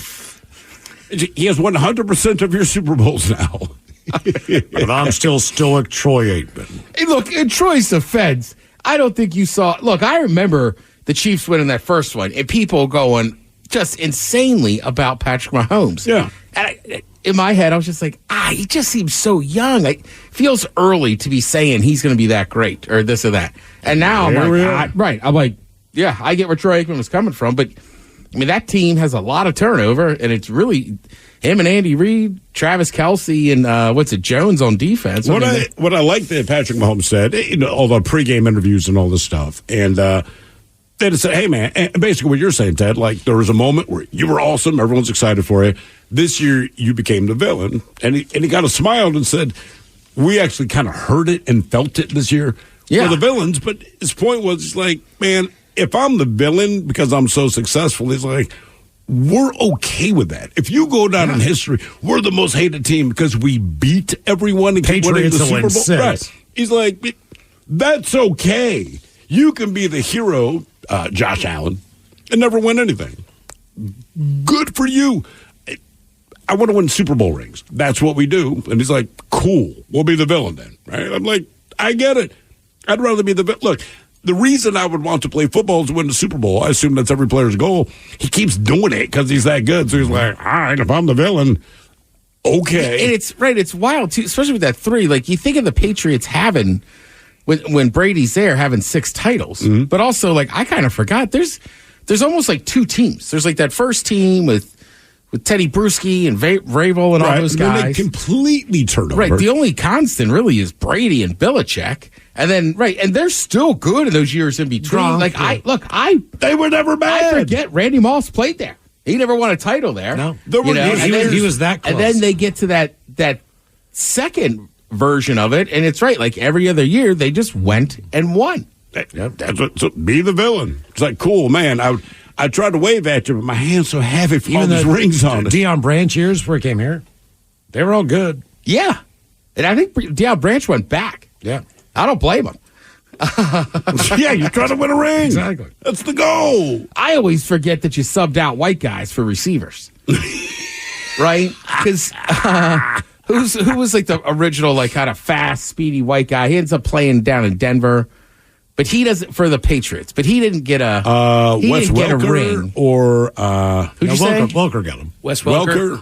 Julian Edelman. No, well, Edelman has him. I don't know that Wes Welker. I don't know that Welker was ever on a team. Those are the 2 white Patriot guys. I know. My point is, I don't think Welker actually won a title there. Okay. Brandon Stokely? No. He's on those teams with like Moss and stuff. Yeah. There is a big period. Now, again, they were always super good the whole time. Let's see. Yeah, that's the thing. People go, oh, they had a bad year. Like, dude, they went to the championship game. They just did not go to the Super Bowl. They were never not good. Right. It's like we talk LeBron. I mean, there was a 10-year period where whatever team he was on, they were in the finals. Right. Think about that. Let's see. Drake about $1.15 million on the Chiefs to win, so he walked out with 2.3. Do you know I did that? Profit of 1.196. Because he can. Yeah. Man, I bet $1.5 million. Like, it's different when you say it. That's like me saying, Ted, we got a $9 bet on this game. I walk with $18. Kiss my ass. I mean, you're right, but I still think that amount of money is like, holy crap. You'd be pissed if you lost it. But I'm like, man, the fact that you can absorb, like, I'll take this bet. Right, if you came in and said, I put $5,000 yesterday on the Ravens to go win a Super Bowl, like, I'd be like, I love the Ravens. I ain't that stupid. That's a lot of money. Jon Stewart returned to The Daily Show after almost 9 years. Says he's doing it because he needs a place to vent.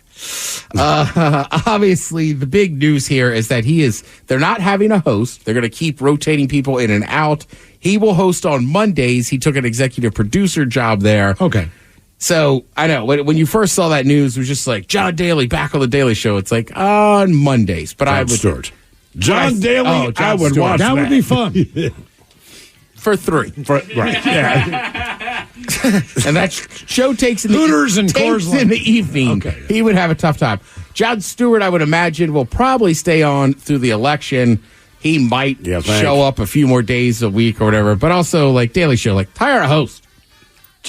Just hire a host. Yeah. Right? Just hire a host. It's been a minute now. Like, hire a host. Oh, nobody wants that job. Thank you, Tim. We appreciate it. You're listening to The Men's Room. You've probably heard about generative artificial intelligence, but are you vigilant to its exploitability? Generative AI is shaping society and transforming our daily lives. While we want to embrace the potential, we must also set the standards for responsible use and safeguard the future of our digital world. HackerOne employs over 750 active ethical hackers that specialize in prompt hacking and other AI security and testing. The creative approach taken by a diverse pool of ethical hackers is the best way to discover vulnerabilities. When launching new AI deployments, let HackerOne's AI red teaming address the novel challenges of AI safety and security for your business. AI innovation can only be effective if models are tested for safety and security issues that could cause harm. Make sure your AI models and deployments can't be tricked into providing information beyond their intended use, and that security flaws can't be exploited to access confidential data or systems with HackerOne. Learn more about our AI red teaming today at hackerone.com/AI. Look around. You can find cars like these on AutoTrader, like that car riding your tail. Or if you're tailgating right now, all those cars doubling as kitchens and living rooms are on AutoTrader too. Are you working out and listening to this ad at the same time? Well, multitasking pro, cars like the ones in the gym parking lot are for sale on AutoTrader. New cars, used cars, electric cars, maybe even flying cars. Okay, no flying cars, but as soon as they get invented, they'll be on AutoTrader. Just you wait. AutoTrader. Celebrate and save at Ashley's Anniversary Sale. With Hot Buys, your choice of colors starting at just $3.99. Ashley Sleep mattresses starting at $2.50. Plus, receive a free adjustable base with select mattress purchases. And shop top mattress brands like Stearns & Foster, Tempur-Pedic, Purple, and Beautyrest Black with 60-month special financing. Only at Ashley. Subject to credit approval. No minimum purchase required. Minimum monthly payment, down payment, tax, and delivery may be required. See store for details. The Men's Room returns with Miles and Thrill. Now, let's see what's happening in the real world. All right, here we go. We go to Buffalo where another emergency landing happens after the plane loses a door. Meanwhile, a Tacoma clerk pulls out a machete when a thief with a small knife walks into the store. Methodist pastor is pulled over with meth in his car. Woman who swings a medieval sword at cops takes it a little too far. And a drunk Florida man driving an airboat decides to attack a sheriff. It's time for your headline. Now, it's time to hit the headlines. Here's my car. All right, our top story, we go to Florida, where a woman's injuries may have ended up saving her life. She was going about her day on her ranch when she noticed that her son had managed to get himself into some trouble with their bull, ending up knocked out after taking a hit from the 2,000-pound animal. Yeah, they'll do that. Acting on a mother's instinct, the woman dove between the bull and her son, sustaining terrible injuries herself, bad enough that she needed medical attention at the hospital. But the story takes a dramatic turn after doctors performed some scans to find the extent of the damage, finding out that she also had lung cancer. Jesus. This particular form that they found had the capacity to kill her within the next year, but as it was, they were able to get in and get it out of her before it became a problem. And now she says that she feels like she's been given another chance. Well, she should thank the bull. Yeah. I'm doing you a favor. Bad things happen, but for a good reason, I guess. Yeah. Hey, you know what? That's how it came upon it. That's how they came upon it. In other news, to get back to the craziness, we go to Virginia, where one woman, quote, went medieval on officers. Authorities showed up at her door to serve her a warrant, but were caught a bit off guard when she answered the door wielding a sword with a blade that was more than a foot long, and she started swinging the weapon at officers. She then tried to flee the scene, but was quickly apprehended. A neighbor informed officers that the woman had taken a swing at them earlier. She now faces a handful of charges. Well, yeah. Don't do that. I mean, I'm all for home security, but a sword? That's the difference. Right. But I feel like when you have a sword, it says, I'm crazy. It does, and I was even starting to think about that. With the crazy factor, you know, you pull a gun on somebody that you don't want on your porch, that says get the hell out of here. Right. You pull a sword, that means you're going to want to get the hell out of here. I'm coming after you. Right. Yeah. I will charge, I am volatile, and I will come after you. So I got a little respect for that. You know, like, a little bit. We get some people say, like, you know, they'll put a sign up like, hey, homeowner has gun. I go, all right. Homeowner has chainsaw. You go, ooh, okay. Right. This dude is actually crazy. Well, and, you know, brandishing it and swinging it at neighbors, too. That's how you get your neighbors to act right. Yes, yeah, Mike. I mean, right, like this person's already been ready to use this sword. You're darn right. Tell you what, Ted, my hedge, back up. You're right. They were looking for the moment to break out the sword, so the smallest infraction. Right. I will say this. I was in a Goodwill a couple weekends ago. I was walking by the toy section, and there was one of those old school, like, plastic little swords. Yeah. Yeah, I grabbed it. took it out. You're damn right you It was did. in the sheath? Yeah, just right. Had to take it out of the sheath real Sure. quick, get a couple swings in, then I put it back. Sir, we can't sell you that. Responsible You seem wielder, crazy. But it's just instinctual. Like, oh, Let's go. And the great thing is, I don't know anyone that actually knows how to use a sword. No. You know, like you can swing and do your thing, but if the person that I do this to pulls out their own sword, I go, oh no. Oh dear. They might know how to actually do this. My plan doesn't go beyond this. Right. Sticking with blades, we stay right here at home in Tacoma. A local convenience store was recently the target of a would-be thief who attempted to rob the store at knife point. Surveillance footage shows the encounter as the store owner keeps his calm and decides to match the burglar's energy by pulling out a blade of his own, a machete that he had hidden behind the counter.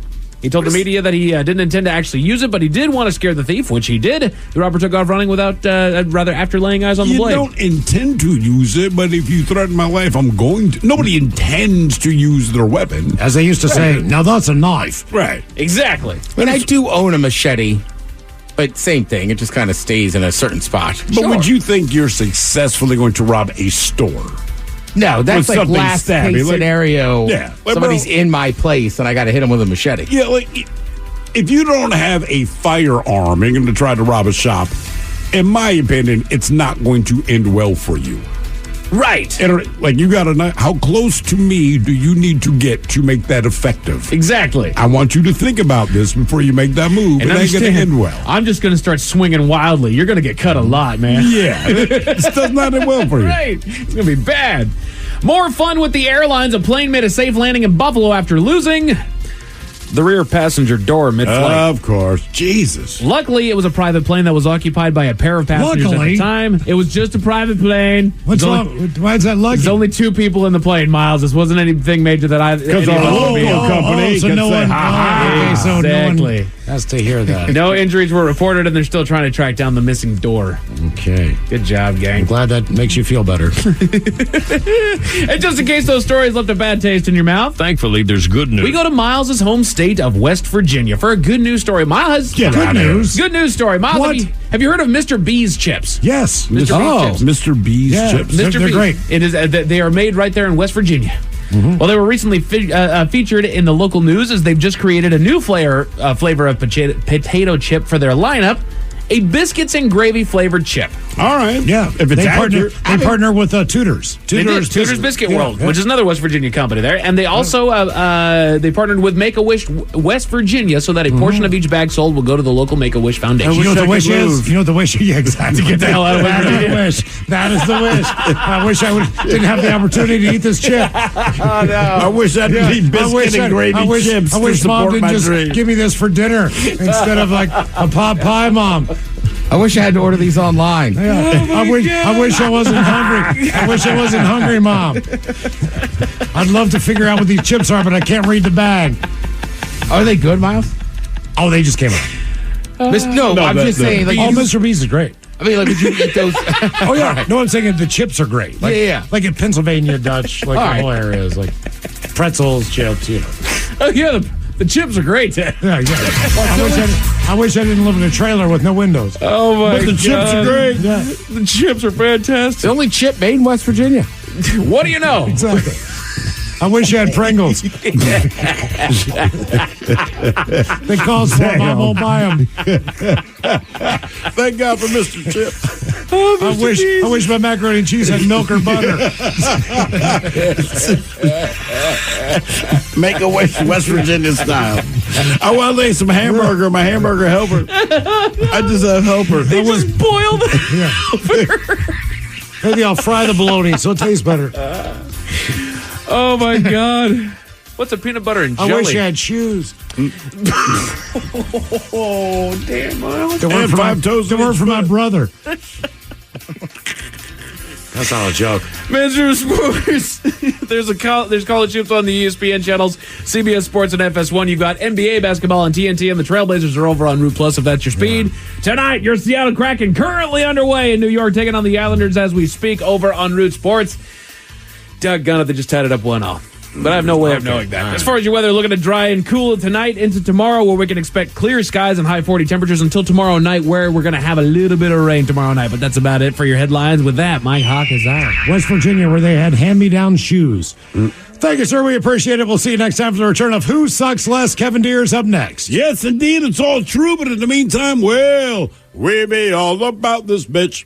So until next time, please do what you do best. And for Aletha's sake, stay beautiful. The Men's Room has been taped before a live studio audience. Wardrobe and makeup provided by Mantastic Limited. This has been a presentation of the Men's Room Radio Network. Oh, man! A Double Flush production. This episode is brought to you by Progressive Insurance. Whether you love true crime or comedy, celebrity interviews or news, you call the shots on what's in your podcast queue. And guess what? Now you can call them on your auto insurance too with the Name Your Price tool from Progressive. It works just the way it sounds. You tell Progressive how much you want to pay for car insurance, and they'll show you coverage options that fit your budget. Get your quote today at Progressive.com to join the over 28 million drivers who trust Progressive. Progressive Casualty Insurance Company and Affiliates. Price and coverage match limited by state law. With LinkedIn Jobs, we tap into a network of more than 1 billion professionals to help you find quality professionals quickly and easily for any role you need. Marketing wizards? Found them. Software engineers? Found. That project manager I could never seem to hire? And found. LinkedIn Jobs quickly matches your roles with candidates with the right skills and experience. In fact, 86% of small businesses get a qualified candidate within 24 hours. Post your first job for free and get started at linkedin.com/decide. That's linkedin.com/decide. Terms and conditions apply. Love the flexibility of working in all sorts of places? Well, working on the go seamlessly requires a strong network like T-Mobile. We have America's largest 5G network, so whether you're on a video call at the park or uploading large files at a coffee shop, we have the 5G speed you need. Whatever takes you on the go, T-Mobile's got you covered. Find out more at T-Mobile.com/network today. Coverage not available in some areas. See 5G device coverage and access details at T-Mobile.com. Top class actions alert. In a groundbreaking move for the payment industry, Visa and MasterCard have come to a historic $5.6 billion settlement. Top class actions is connecting business owners who accepted Visa or MasterCard from January 1st, 2004 to January 25th, 2019 to their share of this $5.6 billion settlement. Claim your share today at topclassactions.com/Visa. That's topclassactions.com/Visa.